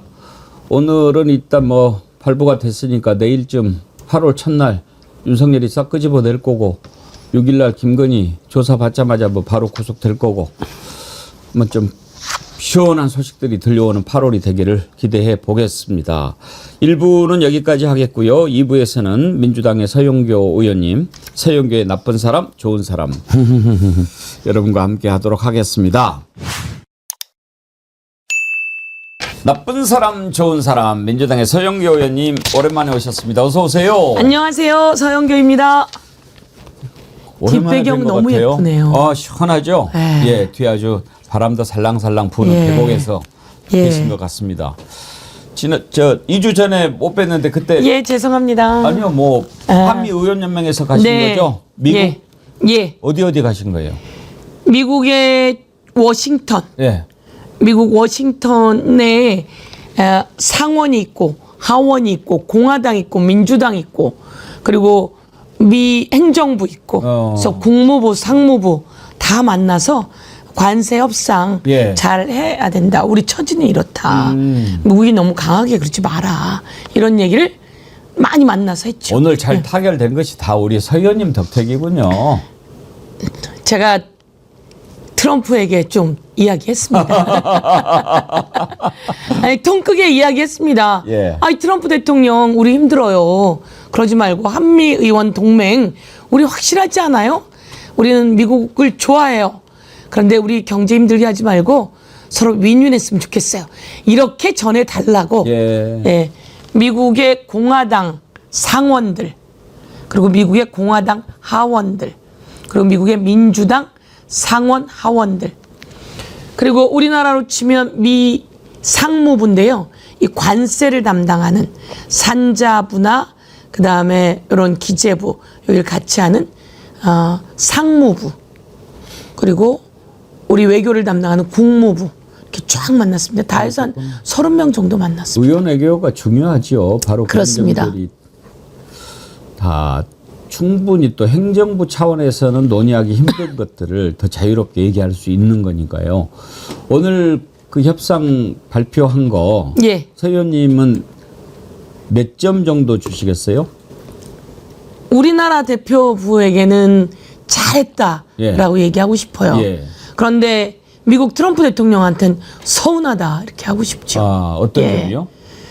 실제로는 한미 FTA에 의해서 관세가 없지 않았습니까? 예. 그리고 우리는 열심히 노력해서 더 좋은 가격에 더 좋은 물건들을 갖고 미국에 간 거거든요. 그래야 경쟁력을 가지고 할 수 있으니까 더 좋은 가격에 더 좋은 물건으로 그리고 더 좋은 서비스로 가서 자동차 같은 경우에 일정한 위상을 차지했던 겁니다. 그런데 대미 무역에서 미국이 적자를 보고 있으니까 관세를 높여야 된다. 그런데 우리만 얘기한 게 아니라 전 세계에다 다 그렇게 던진 거죠. 25% 관세. 예. 있을 수 없죠. 깡패죠. 예. 미국은 우리에게 관세 받지 마라고 하고 자신들은 들어오는 물건마다 25% 관세를 붙일 거야 라고 하면 우리 현대자동차 같은 경우에 100원이 남았었으면 그중에 25%는 띄워줘야 되는 거거든요. 예. 100원이 남지도 않습니다. 뭐 하여간 그런 어려운 지경, 그런 지경 속에서 관세를 강요한다면 이것은 저희는 아주 사실은 말씀하고 똑같죠. 그렇지만 저는 국회의원이니까 서운하죠. 섭섭하죠. 네, 서운하고 그러시면 안 되죠. 미국 경제는 미국에서 살리는 것이 맞고 우리와 함께 살려야지.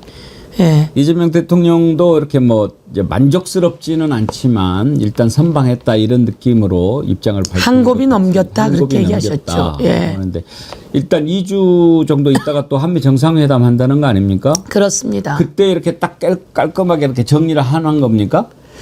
원래 정상회담이라고 하는 게 예. 제가 이제 노무현 대통령 시절에 청와대 춘추관장이었지 않습니까? 정상이 만나면 안 되는 것 없이 다 타결이 됩니다.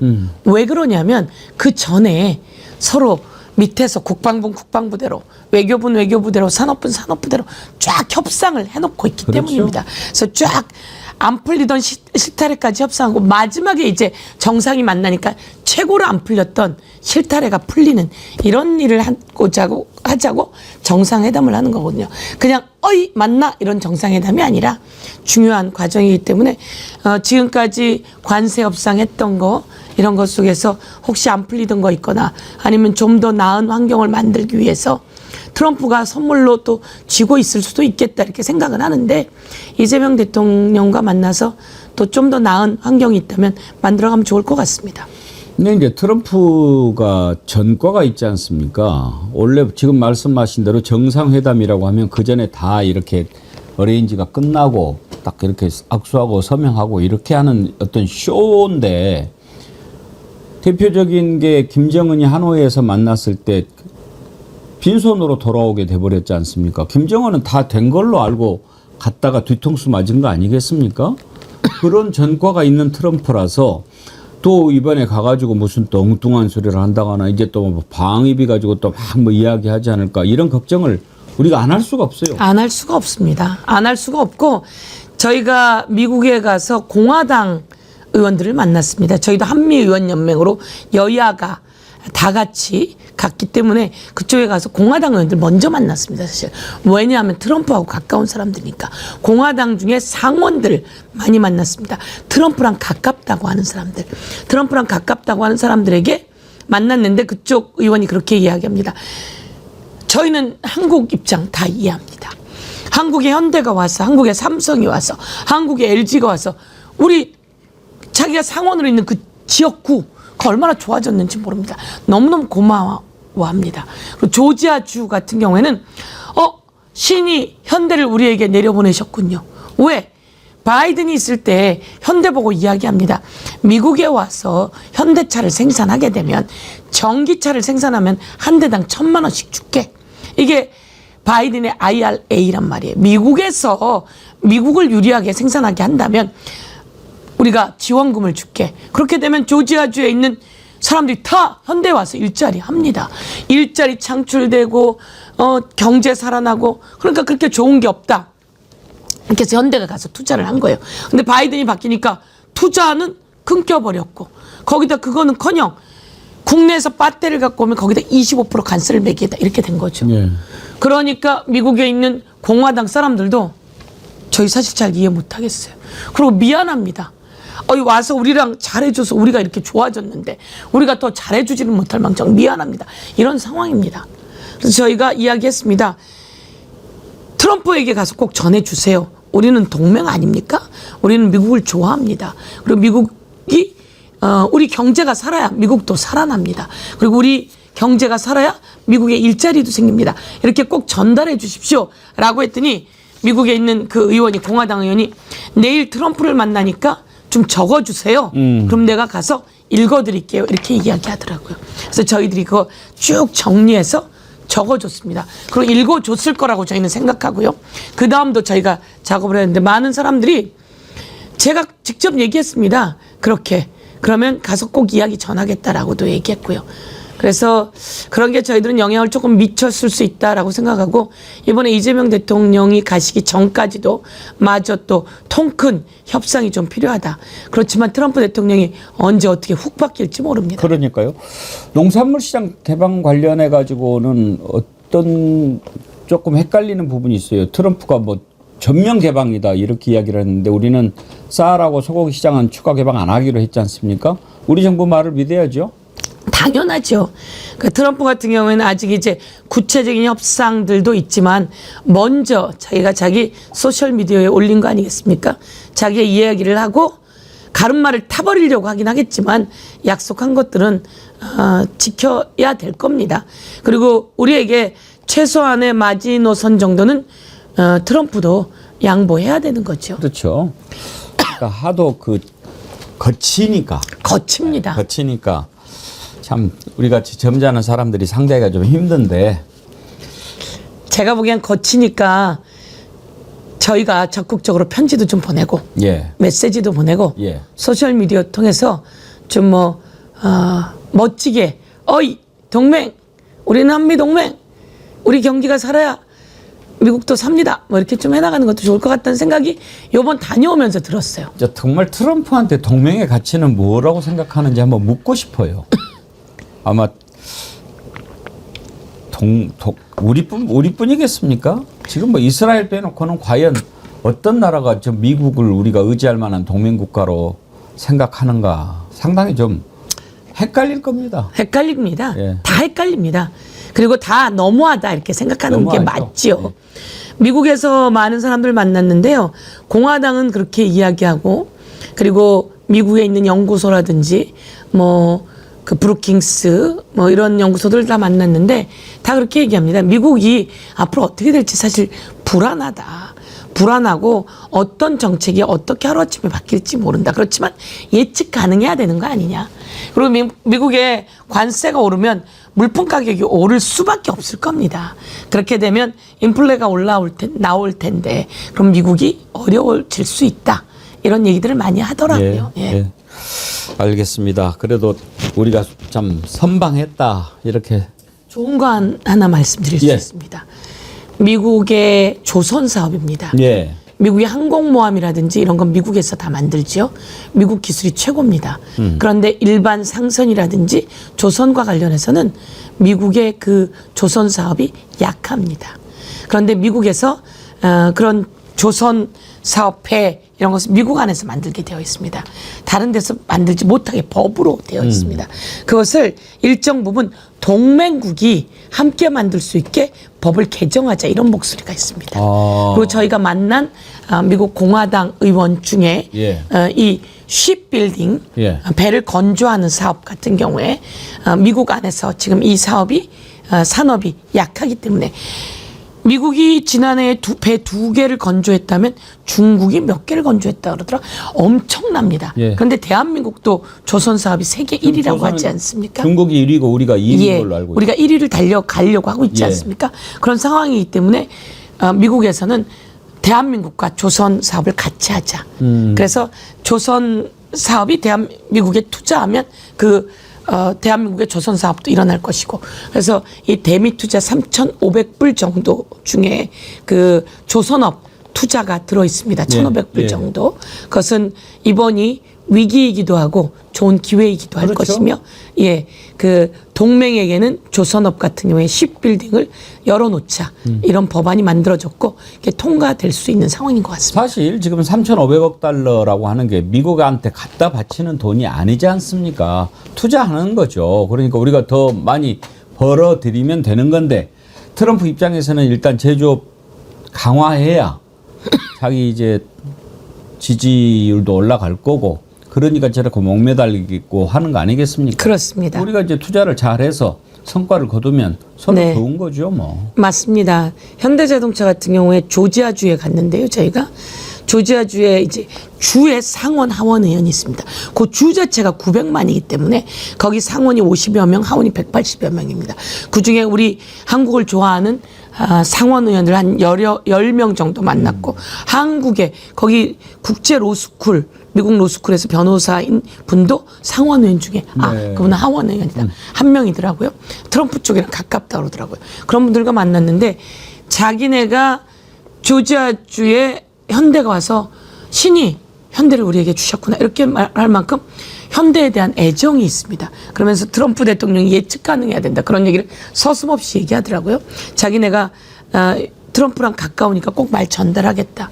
이렇게 얘기한 상황 속에서 조지아주에는 현대차가 30만 대를 생산합니다. 그런데 50만 대를 생산하면 바이든이 1,000만 원씩 한 대당 주기로 했다는 거죠.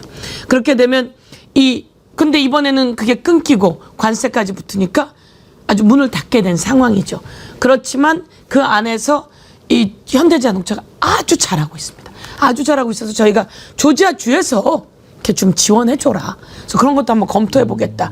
트럼프가 안 되면 조지아주. 왜냐면 조지아주에 일자리가 생기니까. 그래서 새로운 발상이었습니다. 저희가 그래서 그 다리도 좀 놔주고 그랬는데 말씀처럼 미국에 투자하는 겁니다. 투자해서 우리 공장을 만드는 겁니다. 그럼 거기에 불을 일으키고 그 부가 또 한국으로 올 수 있다. 이렇게 볼 수 있을 것 같습니다. 미국 안에서 우리의 영향력을 만들어가는 위기가 기회가 될 수 있는 상황이기도 합니다. 이번에 참 애 많이 쓰셨는데 미국도 더워요?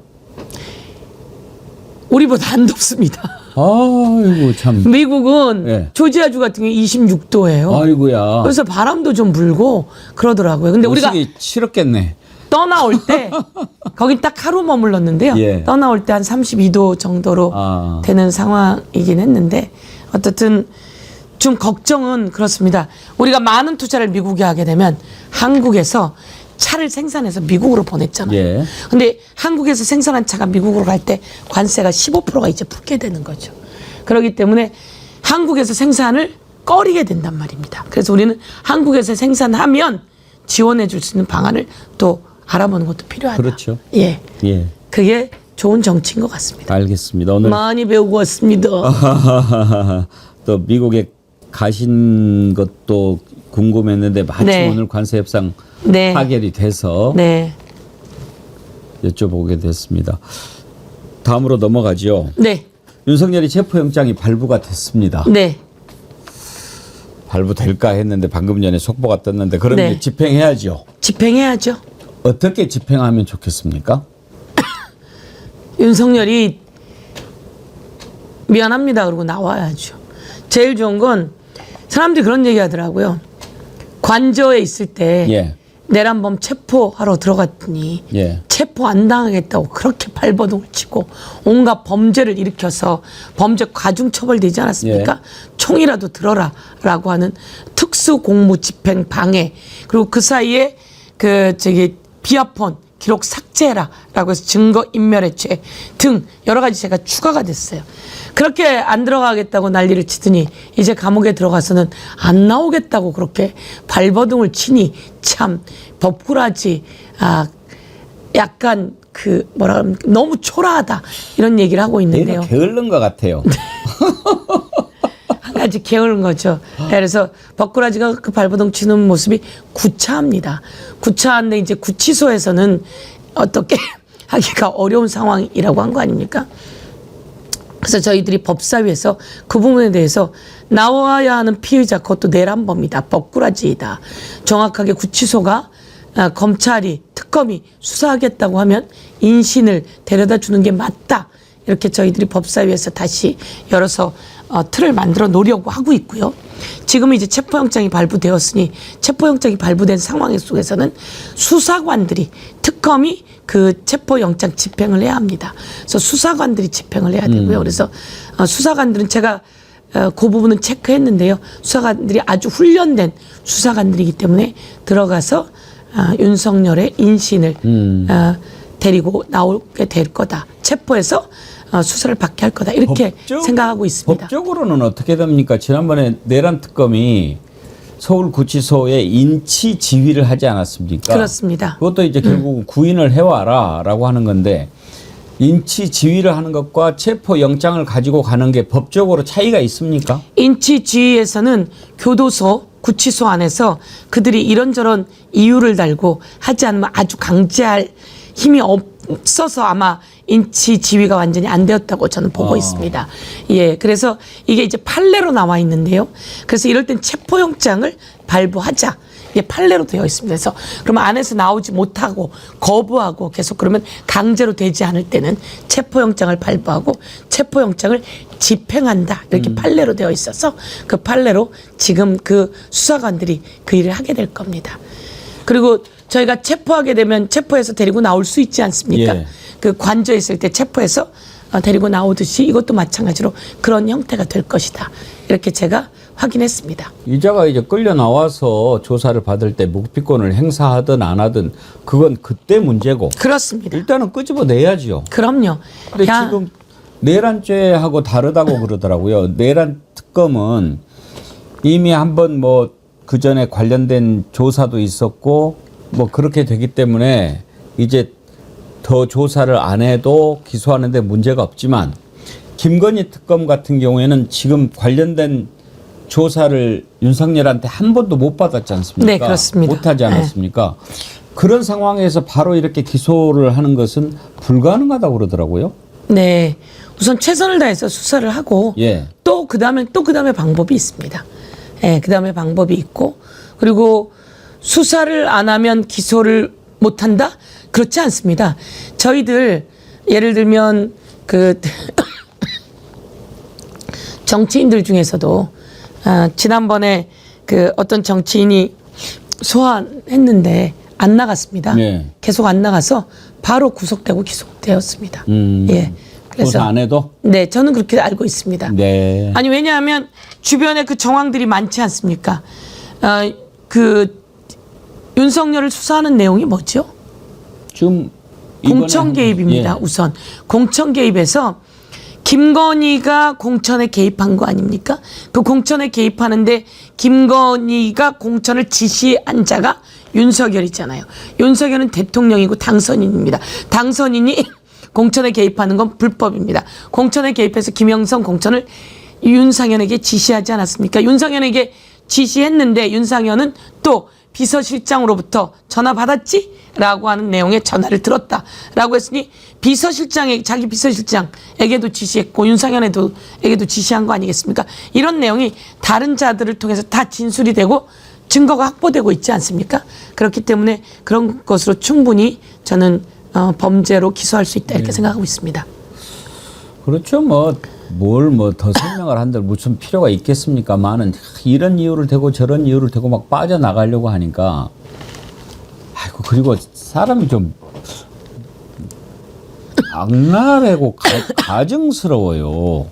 지금까지 잘못한 것에 대해서 한마디도 반성도 하지 않으면서 또 뭐 몸이 아파서 못 나오니 어쩌니 하면서도 구속 적부심할 때는 나가서 몇 시간씩 있고 또 꼼짝 않고 또 버티고 뭐 조사도 안 받고 재판도 안 나가면서 이번에 그 국민들 피해 입은 거 10만 원씩 배상해라고 그러니까 이제 또 그것은 또 항소하고 접견할 땐 또 접견 나가고 시원한 곳에 가서 접견하고 제가 보기에는 검사들이 이번에 한번 다시 돌아봐야 합니다.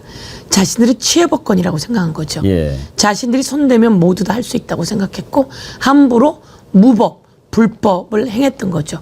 무법과 불법을 행했고 그 무법과 불법이 계속 통할 거라고 생각하고 끝내는 불법 비상계엄까지 했음에도 불구하고 이것이 처지가 완전히 바뀌어서 영원히 감옥에 살아야 되고 아니 여차하면 다른 최악의 처벌까지 받아야 되는데도 불구하고 정신 못 차리고 있는 것이죠. 근데 최영규 의원님 지금 김건희 특검 수사 인력이 내란 특검에 비해서 적지 않습니까? 예, 그렇습니다. 내란 특검이 60명이고 김건희 특검이 40명인데 사실 혐의는 16가지, 수사 대상은 16가지나 되고 지금 그 밖에도 막 터져 나오니까 이거 좀 보강해야 되는 거 아닌가 그런 목소리가 나오거든요. 혹시 이 부분 특검법 개정할 필요 없을까요? 특검이 시작된 지 얼마 안 되지 않았습니까? 기다려 봐야 될까요? 아닙니다. 그런데 너무 많은 사람들이 특검법 개정해야 되는 거 아니야 이렇게 이야기합니다. 말씀처럼. 왜? 지금 김예성 사건, 김건희의 집사 이거는 저희들이 특검 만들 때 범위 안에 들어있지 않습니다. 예. 저희가 범위 안에 16번에 뭐라고 되어 있냐면 특검이 수사를 하다가 인지된 사건을 수사할 수 있다 이렇게 마지막 난에 넣어놨거든요. 마지막 난에 나온 게 김혜성 겁니다. 그리고 제가 오늘 중요한 이야기를 하는데요. 훨씬 더 많은 게 있습니다. 김건희가 21g 뭐 온갖 곳에 연루가 되어 있지 않습니까? 그리고 코바나 컨텐츠 후원 그리고 관저 공사 이외에 여러 가지 투자 주가 조작 삼부 토건 등 여러 가지 외에 김혜성 건 등 이런 여러 가지가 다 돈입니다. 돈으로 연루되어 있습니다. 그럼 이 돈으로 연루되어 있는 것이 각각 있을 거냐, 아니면 이게 또 모이는 저수지가 있느냐라고 했을 때 저수지에 관한 제보가 들어오고 있습니다. 저수지에 관한 제보는 그러면 이 수사를 하다가 인지된 수사가 될 겁니다. 훨씬 더 많습니다. 더 크다고 봐야 하겠죠. 그래서 주가 조작으로 얻은 수익 23억 이런 거하고 비교가 안 됩니다. 훨씬 더 큰 그 저수지가 있을 거고, 이것과 관련해서 그러면 수사 양이 훨씬 더 방대해질 겁니다. 김건희도 있지만 건진이 있고 또 명태균이 있지 않습니까? 명태균은 이제 또 새로운 명태균 리스트가 나오지 않았습니까? 거기에 김건희와 윤석열이 연루되어 있는 거죠. 그러면 지금 김혜성이 관여했다는 IMS 모빌리티인가? 예. 뭐 이렇게 재벌 기업들한테 돈 받아가지고 모았던 그것 말고 다른 저수지가 있다는 말씀인가요? 그렇죠. 오. 예, 그것 말고도 다른 저수지에 관한 제보들이 오고 있습니다. 그럼 뭐 저수지가 아니라 거의 댐 수준이겠는데요? 그럴 수 있죠. 예, 이 저수지라고 하는 것은 이렇게 윤석열이 비상계엄을 하기 전부터 예. 들어오던 제보입니다. 훨씬 전부터 들어오던 제보입니다. 그런 제보였는데 이렇게 큰 게 터진 거죠. 그러면 그 나머지 것들은 따라서 감자 줄기 터지듯이 터지게 되어 있고요. 그러다 보면 이게 너무 많습니다. 너무 많으면 16번에 수사하다가 인지된 사건들을 더 수사해야 되는데요. 이러면 특검이 더 필요하고, 그리고 또 수사기관이 더 필요하다는 건 가다가 판단되면 저희들이 법사위에서 대책을 세우게 될 것이다, 이렇게 말씀드리겠습니다. 아니, 그러니까 수사하다가 인지한 것을 새로 수사할 수 있다라고 분명히 박아놨는데도 예, 그렇습니다. 지난번에 김혜성 관련해서 영장을 치는데 법원에서 이거는 수사 대상이 아니다라고 기각을 해버렸지 않습니까? 그때 그래서 제가 여기 나와서 말씀드렸잖아요. 예. 그렇지 않습니다. 그 수사 범위, 특검의 수사 범위에는 16번에 그 내용을 넣어놨고요. 이거는 김건희 특검에만 넣어놓은 것이 아닙니다. 모든 특검이 역대 특검이 그렇게 되어 있습니다. 그래서 국정농단 특검도 마찬가지로 그렇게 되어 있습니다. 아무튼 특검법을 그런데 개정할 그때 수는- 법원이 예. 영장 심사 때 잘못한 그러니까요. 거죠. 잘못한 그래서 절대로 거죠. 법원이 다 옳지 않습니다. 그래서 그걸 감시하라고 언론이 있고 우리 정어리 TV가 있고 서영교의 법사위가 있는 거지 않습니까? 특검법을 개정할 수는 있죠. 당연히 그렇죠. 예. 예. 그러니까 만약에 필요하면은 또 할 수는 있는 거죠. 특검법을 또 할 수 있죠. 당연히. 예. 더 필요한 것들을 수사하기 위한 특검을 또 준비해 나갈 수 있는 겁니다. 지금 그 저수지 말씀하셨는데 그 말고도 제보가 좀 많이 들어옵니까? 그렇습니다. 아. 예. 특히 이제 당에서 저걸 만들으셨더라고요. 3대 특검을 지원하기 위한 특별위원회? 그렇습니다. TF 같은 겁니까? 그렇습니다. 특별위원회, TF 같은 거죠. 뭘 지원해 특별위원회입니다. 김건희 특검이 있는데 아까 말씀처럼 법원이 이거 특검 범위에 들어가지 않아요 라고 영장을 반려했어요. 이거 있을 수 없는 일이라고 지적해야 합니다. 빠르게 지적해야 하고요. 지금 윤석열이 나오지 않고 있습니다. 구치소에서. 그러면 구치소는 뭐라고 있는지 구치소 찾아가 봐야 합니다. 구치소 찾아가 봐서 빨리 그 인신을 수사받을 수 있게 하는 게 구치소의 역할 아니겠습니까? 그래서 구치소에 그런 역할도 해야지 되고요. 그리고 지금 전체적으로 조금 전에 말씀드렸듯이 김건희 관련해서는 김건희의 저수지, 불법 자금의 저수지가 있는데 이것에 대해서도 다시 한번 더 살펴봐야 합니다. 저희 법사위도 해야 되지만 특검들이 이 내용을 해나가야 되는 거죠. 그리고 내란 특검은 지금 내란 특검 중에 잘하고 있지만 수사되지 않고 있는 영역이 있죠. 그게 바로 검찰의 내란 동조, 내란 공범 범죄입니다. 그에 대한 수사가 잘 되고 있지 않고 국정원의 내란 공범 그 수사가 잘 되고 있지 않습니다. 이런 것들을 수사를 하기 위해서 또 특별위원회가 그 역할들을 해야지 된다, 이렇게 말씀드릴 수 있는 겁니다. 예.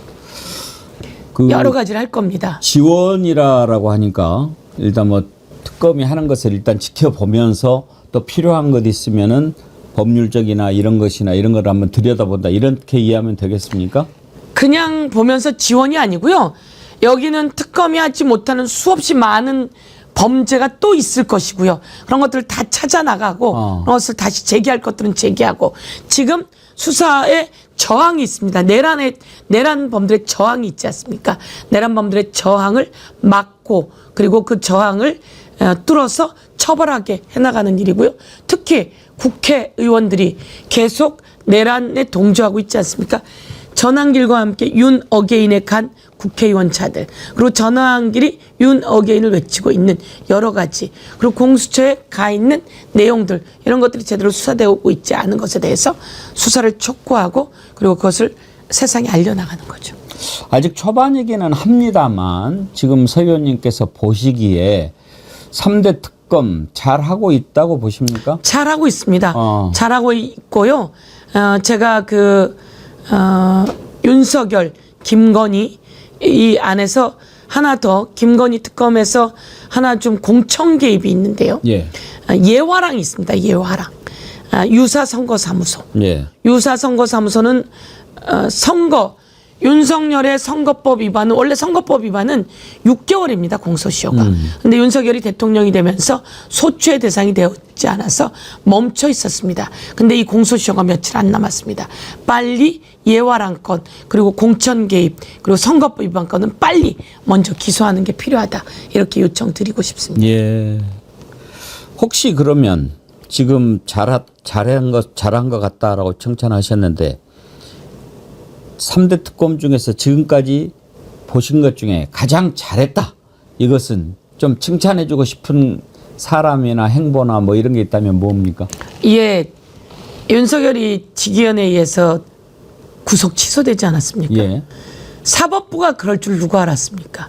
근데 사법부가 내란 우두머리를 구속 취소시켰습니다. 정말 있을 수 없는 일인데, 거기에 또 심우정이라고 하는 검찰총장이 즉시항고를 포기했습니다.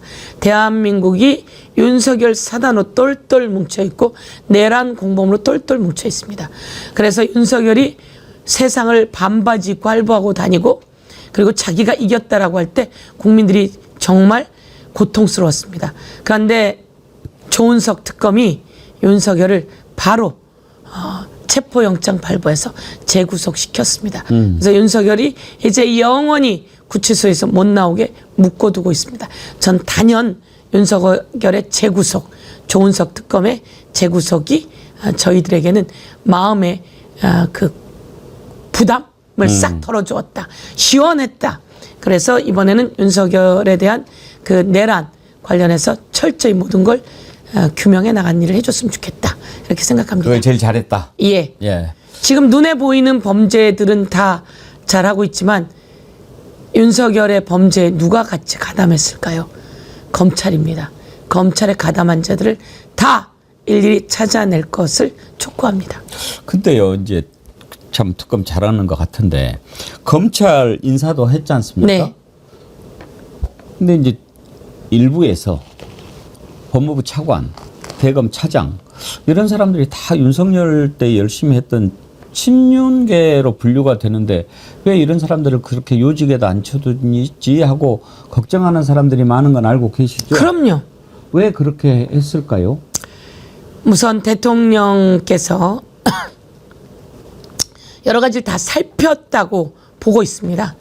여러 가지를 다 살폈고 무엇이 문제였는지, 무엇을 잘못했었는지, 그리고 향후에 이 사람들이 어떻게 기존에 있던 자들의 문제점들을 또 찾아서 정리시켜낼지 용인수를 발휘하셨다고 저는 생각하고 있습니다. 그래서 용인수를 발휘하셨다고 생각하고 임명직이기 때문에 최대한 검찰 개혁을 위해서 또 검찰이 내란에 동조한 것들에 대해서 잘못된 걸 정리할 수 있는 기회를 용인술로 줄 것이다 이렇게 생각하고 우리는 매의 눈으로 보고 있어야 된다 이렇게 생각하고 있습니다. 예. 한두 가지만 더 여쭤보겠습니다. 네. 어제 이제 우리 고정 게스트 이병철 변호사님이라고 네. 계시거든요. 이분한테 국힘당 위원정당으로 해산할 수 있겠냐, 할 것 같냐라고 물어봤더니 못할 거다. 왜? 정성호 법무부 장관이 워낙 유하고 뭐 그래서 그렇게 못할 것 같다 그렇게 얘기를 하더라고요. 서 의원님은 어떻게 보세요? 내란 정당으로 잘못한 게 있으면 그에 맞는 처벌이 있어야 합니다. 그러니까 이에 대해서 지금 저희들이 특검을 하는 과정 속에서 그것을 조금 뒤로 밀려나 있는 상황이지만 더불어민주당이 내란을 획책했다면 어떻게 되겠습니까? 국민의힘만이 아니라 대한민국의 정당은 국민을 향해서 총불을 겨누거나 그 총불을 겨누는 일을 같이 모의하거나 그리고 모의하고 그것을 동조하는 일을 해서는 안 됩니다.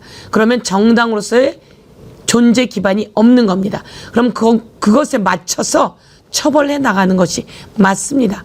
누가 유하고 누가 강하고에 따라서가 아니라 누가 믿고 얄밉고가 아니라 나라의 정치를 하는 사람들이 정당이 잘못된 내란 행위를 했고 당 해체의 행위를 했다면 그에 준하는 응당의 처분이 있어야 한다. 저는 이렇게 생각합니다. 끝으로 지금 이제 윤석열 그때 내란 일으키고 숨어져 있을 때 막 관제 앞에 모여서 막고 그랬던 45명 박찬대 후보가 이거 제명하겠다 막 이렇게 얘기하지 않습니까? 그리고 지금 보면은 정리해야 될 사람들이 많이 눈에 띄는데 그거 하려면 이제 국회 윤리특위 만들어야 되죠? 네, 그렇습니다. 이번에 그 구성을 6대6으로 한 거죠. 그렇다고 들었습니다. 죄송합니다. 좀 이상하지 않습니까? 이상하죠. 왜 그렇게 했을까요? 그렇게 하면 안 되죠. 그러니까 이 잘못된 사람들, 그것도 특히 뭡니까? 내란에 동조하고 윤석열 내란에 동조했잖아요. 그리고 국회에 들어와서 해제시켜야 된다는 거 다 알고 있었잖아요. 근데 해제시키러 들어오지 않았습니다. 해제하러 들어가려고 하는 사람들을 막고 방해했습니다. 저희가 이번 특검 안에 그 윤석열의 불법 비상계엄을 해제를 방해한 요 범죄에 대해서 수사하게 항목을 넣어놨습니다. 그거 수사해야 합니다. 전화해서 들어가지 마. 잠깐 기다려봐. 대통령이 기다려보래. 라든지 이런 내용이 있었다면 이거는 중차대한 처벌이고 불법 비상계엄을 옹호하고 방조하고 조장한 것입니다. 이런 것들에 대해서는 처벌해야 합니다. 그런데 불법 비상계엄을 저희 국회에서 해제했고 이게 내란이라고 하는 것은 법원이 헌법재판소가 파면하지 않았습니까? 헌법재판소가 헌법을 위반했다. 8개 항목을 전부 다 파면으로 두들겼습니다. 이 내용은 내란 행위라고 하는 것이기 때문에 두들긴 겁니다. 이것은 법원에서 내란으로 판결 날 수밖에 없고 내란죄로 기소된 겁니다. 그런데 그 자를 보호한다고 또 관저 앞에 갔습니다. 거기 눈도장 찍으러 갔습니다. 그런 자들이 어떻게 국회의원으로 대한민국에 그대로 있을 수 있습니까? 저는 이에 대해서 전부 다 불러서 특검이 처벌해야 된다고 생각합니다. 그리고 특검이 처벌하고 그리고 국회 안에서는 우리 스스로 그들을 도려내야 된다 이렇게 생각하고 그게 우리 스스로도 다음에 또다시 그런 내란 행위를 하지 않는 그런 것을 단죄하는 과정이라고 생각합니다. 그런데 그것을 6대6으로 해서 무슨 제주를 하겠습니까? 그러니까요. 예. 지당한 말씀인데 그렇게 결론이 났으니까 국회의원이 170대 그리고 예. 야당 다른 당까지 하면 180대 아니 그쪽이 107 아닙니까? 107. 190대 107이죠. 107입니다. 그런 상황 속에서 어떻게 6대6이라고 하는 등가성이 있는지 저는 이해할 수 없습니다. 군소정당도 지금 한 명도 안 들어갔다고 지금 난리고 그러는데 그거 기본 야당이지 않습니까? 조국혁신당, 그러니까요. 기본소득당, 그리고 진보당, 그리고 이거 무소속까지 김병기 있는데 원내대표가 합의한 거 아닙니까? 저는 합의하지 않았습니다. 저는 그래서 김병기 원내대표에게도 저희가 더 힘을 실어서 이 합의를 바꿔야 된다라고 요구하는 게 맞다고 생각하고 많은 국민들이 의아해하고 그렇게 바꿀 것을 촉구하고 있는 상태입니다. 왜 그랬는지 한번 기회가 되면 궁금하니까 물어보도록 하겠습니다. 지금 그렇지 않아도 왜 그랬는지 이해가 안 간다는 분들이 워낙 많아가지고요. 전부 다 문제 제기하고 있는 상황인 것 같습니다. 예. 오늘 말씀 감사드리고 네. 우리 서영교 의원님이 22대 국회 헌정 대상을 받으셨다고? 그거 한번 좀 띄워봐 주세요. 이야, 이거 진짜 축하할 일입니다. 네, 법률 소비자 의정활동 연맹에서 종합평가 1위. 네. 1등 법률 했습니다. 소비자 연맹. 1등. 300명 중에 1등 했습니다. 5년 연속 받긴 했는데요. 예. 여러 명에게 그 주기도 합니다. 예. 근데 법률소비자연맹은 제가 참 의미 있게 생각하는 것은 국정감사 때 예. 아니면 상임위 할 때마다 그곳에 여러분이 와서 평가를 합니다. 시민단체 분들이. 그래서 그런 모든 평가를 통해서 300명 중에 점수가 매겨졌는데 1등을 했다 그래서 예. 제가 아이고. 여러분 열심히 하겠습니다. 예, 진심으로 축하드립니다. 투쟁도 잘하지만 제가 예. 법안 잘 만듭니다. 통과가 예. 거의 1등입니다. 아주 흐뭇합니다. 의정활동 종합평가 1위. 제가 그거를 구하라법 만들었고요. 예. 태완이법 만들었고요. 지난번에 말씀드렸듯이. 지난번에 원내대표 선거 하기 전에 지상을 받았으면 아닙니다. 지금은 또 지금 원내대표가 하고 있고요. 저는 또 이렇게 또 목소리에 귀 기울여가면서 더 예. 좋은 일 하고 그 사이에 좋은 일이 좀 더 있는데 하나 더 말씀드리겠습니다. 말씀해 주세요. 여러분 제가요 예. 큰일 했습니다. 뭐죠? 제가 대통령 선거하는데 대구 경북에는 정말 인구가 많지 않습니다. 제가 대구 경북 골목골목 선대위원장인데요. 영주 가보셨습니까? 영주 인구가 얼마 되지 않습니다. 5만인가 그랬던 것 같은데요. 영주에 갔는데 선거운동 할 때도 많지는 않았죠. 그렇지만 거기서 한 분이 저에게 다가왔습니다. 의원님 도와주세요. 영주에 납공장이 사람들이 사는 주거지 가까이에 옵니다. 아, 그거 지난번에 자랑했어요. 아, 그랬습니까? 그런데 어떻게 납공장에 올 수 있습니까? 그러니까 그래가지고 그걸 예. 우리가 또 박수 많이 쳤는데 네, 제가 납공장이 들어오지 않게 그 대법에서 1심, 2심, 3심에서 그건 졌거든요. 정말로 훌륭한 일이었고 그런데 제가 예. 다 불러서 처리해서 영주시가 납공장을 불허하는 일들을 만들었는데 미국에 제가 갔다 오셔가지고 웃긴 리바이벌은 건 제안합니다. 미국에 갔는데요. 거기에 한국인 3명이 왔어요. 예. 그 미국에 우리 그 참전 기념비를 만들어 놓은 곳인데 한국인 3명이 왔더라고요. 조금 젊은 분이 저랑 동기라며 인사를 하고 미국에 있대요. 워싱턴에. 아, 그러세요?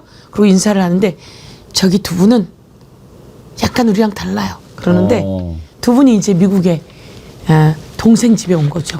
그리고 남자 쪽은 처제라 그러고요. 예. 근데 그분들이 뭐라 하는지 아세요? 서영교 의원님 저희 영주에서 왔습니다. 거기서 만났어. 미국에서 3명을 만났는데 첫날 예 납공장 정지시켜 주셔서 감사합니다. 지역구 영주로 옮기시는 거 아닌가? 그래서 제가 깜짝 놀랐습니다. 그런 일이 있었습니다. 예. 서영교 TV도 구독자가 갈수록 늘고 있네요. 지금 14만 8천인데요. 네, 저희 실버 버튼 왔습니다. 실버 버튼 네. 도착했습니까? 원래 10만 네. 넘으면 네. 실버 버튼 오는데 네. 오늘 갖고 오시지 그랬어요. 한번 보여드릴 텐데. 그러니까요. 어. 실버 버튼을 하고 한 달, 2달 정도 있다가 온다는데 그 사이에 이제 약 15만 왔습니다. 예, 이제 네. 15만 곧 돌파할 것 같은데 여러분들 서영교 TV도 구독 많이 눌러주시고요. 그 후원 계좌도 한번 좀 띄워주십시오. 예. 저건 어디에서 찍으신 사진이에요? 좋네요, 표정이. 네, 저희 지역의 중난청 뚝방인데요. 예. 여러분, 밖에 온도가 36도다. 그럼 저 뚝방은요 10도는 낮습니다. 예, 아주 수풀이 우거지고요. 걷기 최적이고요. 저 뚝방 바로 밑에 중랑천이 있는데요. 아, 거기구나. 강바람이 흐르는데 그 옆에 뭐가 있는지 아십니까? 뭐예요? 수영장, 거대한 수영장이 있습니다. 그렇군요. 거대한 수영장인데요. 50m짜리 레인 국제 규격이 3개가 있는데 서울에서 잠실체육관 다음으로 거기에 있습니다. 그렇군요. 제가 만들었습니다. 알겠습니다. 사람이 바글바글합니다. 오늘 충분히 자랑하셔도 됩니다. 여러분 잘하셨어요. 꼭 오시면 좋겠고요. 저는 먼데 피서 안 가셔도 되고요. 거기 가면 대신 돈 냅니다. 2,500원. 가족이 여러 명 가면 2,000원씩 할인. 예, 4명이 가면 단돈 10,000원. 먹거리도 풍부하고요. 예. 그런데 선착순이에요. 그래서 못 들어가요. 그러겠는데요? 예, 그래서 제가 이야기했습니다. 오는 분은 받아주세요. 그랬더니 그렇게 받아준다고 했으니까 꼭 가십시오. 정말 기가 막힙니다. 예. 제가 그것 때문에 영원히 수영장도 좋은데 예. 우리 그 뒤에 보이는 그림도 아주 시원하고. 네. 근데 PD님 그 밑에 폭포 계곡물 흐르는 거 좋은데 내일부터는 그것도 좀 나오게 잡아주세요. 아주 그게 참 시원하고 좋습니다. 그것까지 보여주면 좋겠네요. 뒷그림 너무 좋아요. 예, 오늘 뒷배경. 시원하고 네. 또 우리 서영교 의원님 뒤에 나뭇잎은 또 바람에 살랑살랑하고 시원해졌습니다. 아, 한 가지 더. 예, 저런 폭포가 저희 중랑구에 있어요. 그래요? 네. 중랑구에 무슨 저만한 폭포가 예. 3개가 있는데요. 어떻게 되냐면 중랑구 용마산이 큽니다. 예, 예. 근데 거기를 사실은 채석장이었어요. 채석장을 싹 바꿔서 채석장의 절벽을 폭포를 만들었습니다. 그래서 동아시아 최대 인공 폭포가 있고요. 지금 인공 폭포가 틀어져 있습니다. 그 폭포도 우리 서 의원님 만드신 거예요? 아닙니다. 제가 그 다음에 아름답게 했고요. 그거는 1900 시장 있을 때 만들어진 폭포인데요. 꼭 오십시오. 거기에는 10,000명이 넘는 사람이 들어가서 체육대회를 해도 되고요. 축구장이 또 산 중턱에 있는데 거기는 잔디가 10억짜리 정도 잔디일 정도로 여기가 뭐지? 이런 일이 일어나는데 거기에 또 암벽 등반장이 있거든요. 엑시트 1000만 영화 관객의 영화를 거기서 찍었는데 거기서 세계 암벽 등반 월드컵이 개최되는 곳입니다. 중랑구 자랑 여기까지 하도록 하겠습니다. 예, 오늘 감사합니다. 예, 또 오랜만에 뵈서 반가웠고요. 고마웠습니다. 감사합니다. 예, 서영교의 나쁜 사람 좋은 사람이었습니다. 민주당의 서영교 의원님 함께했습니다.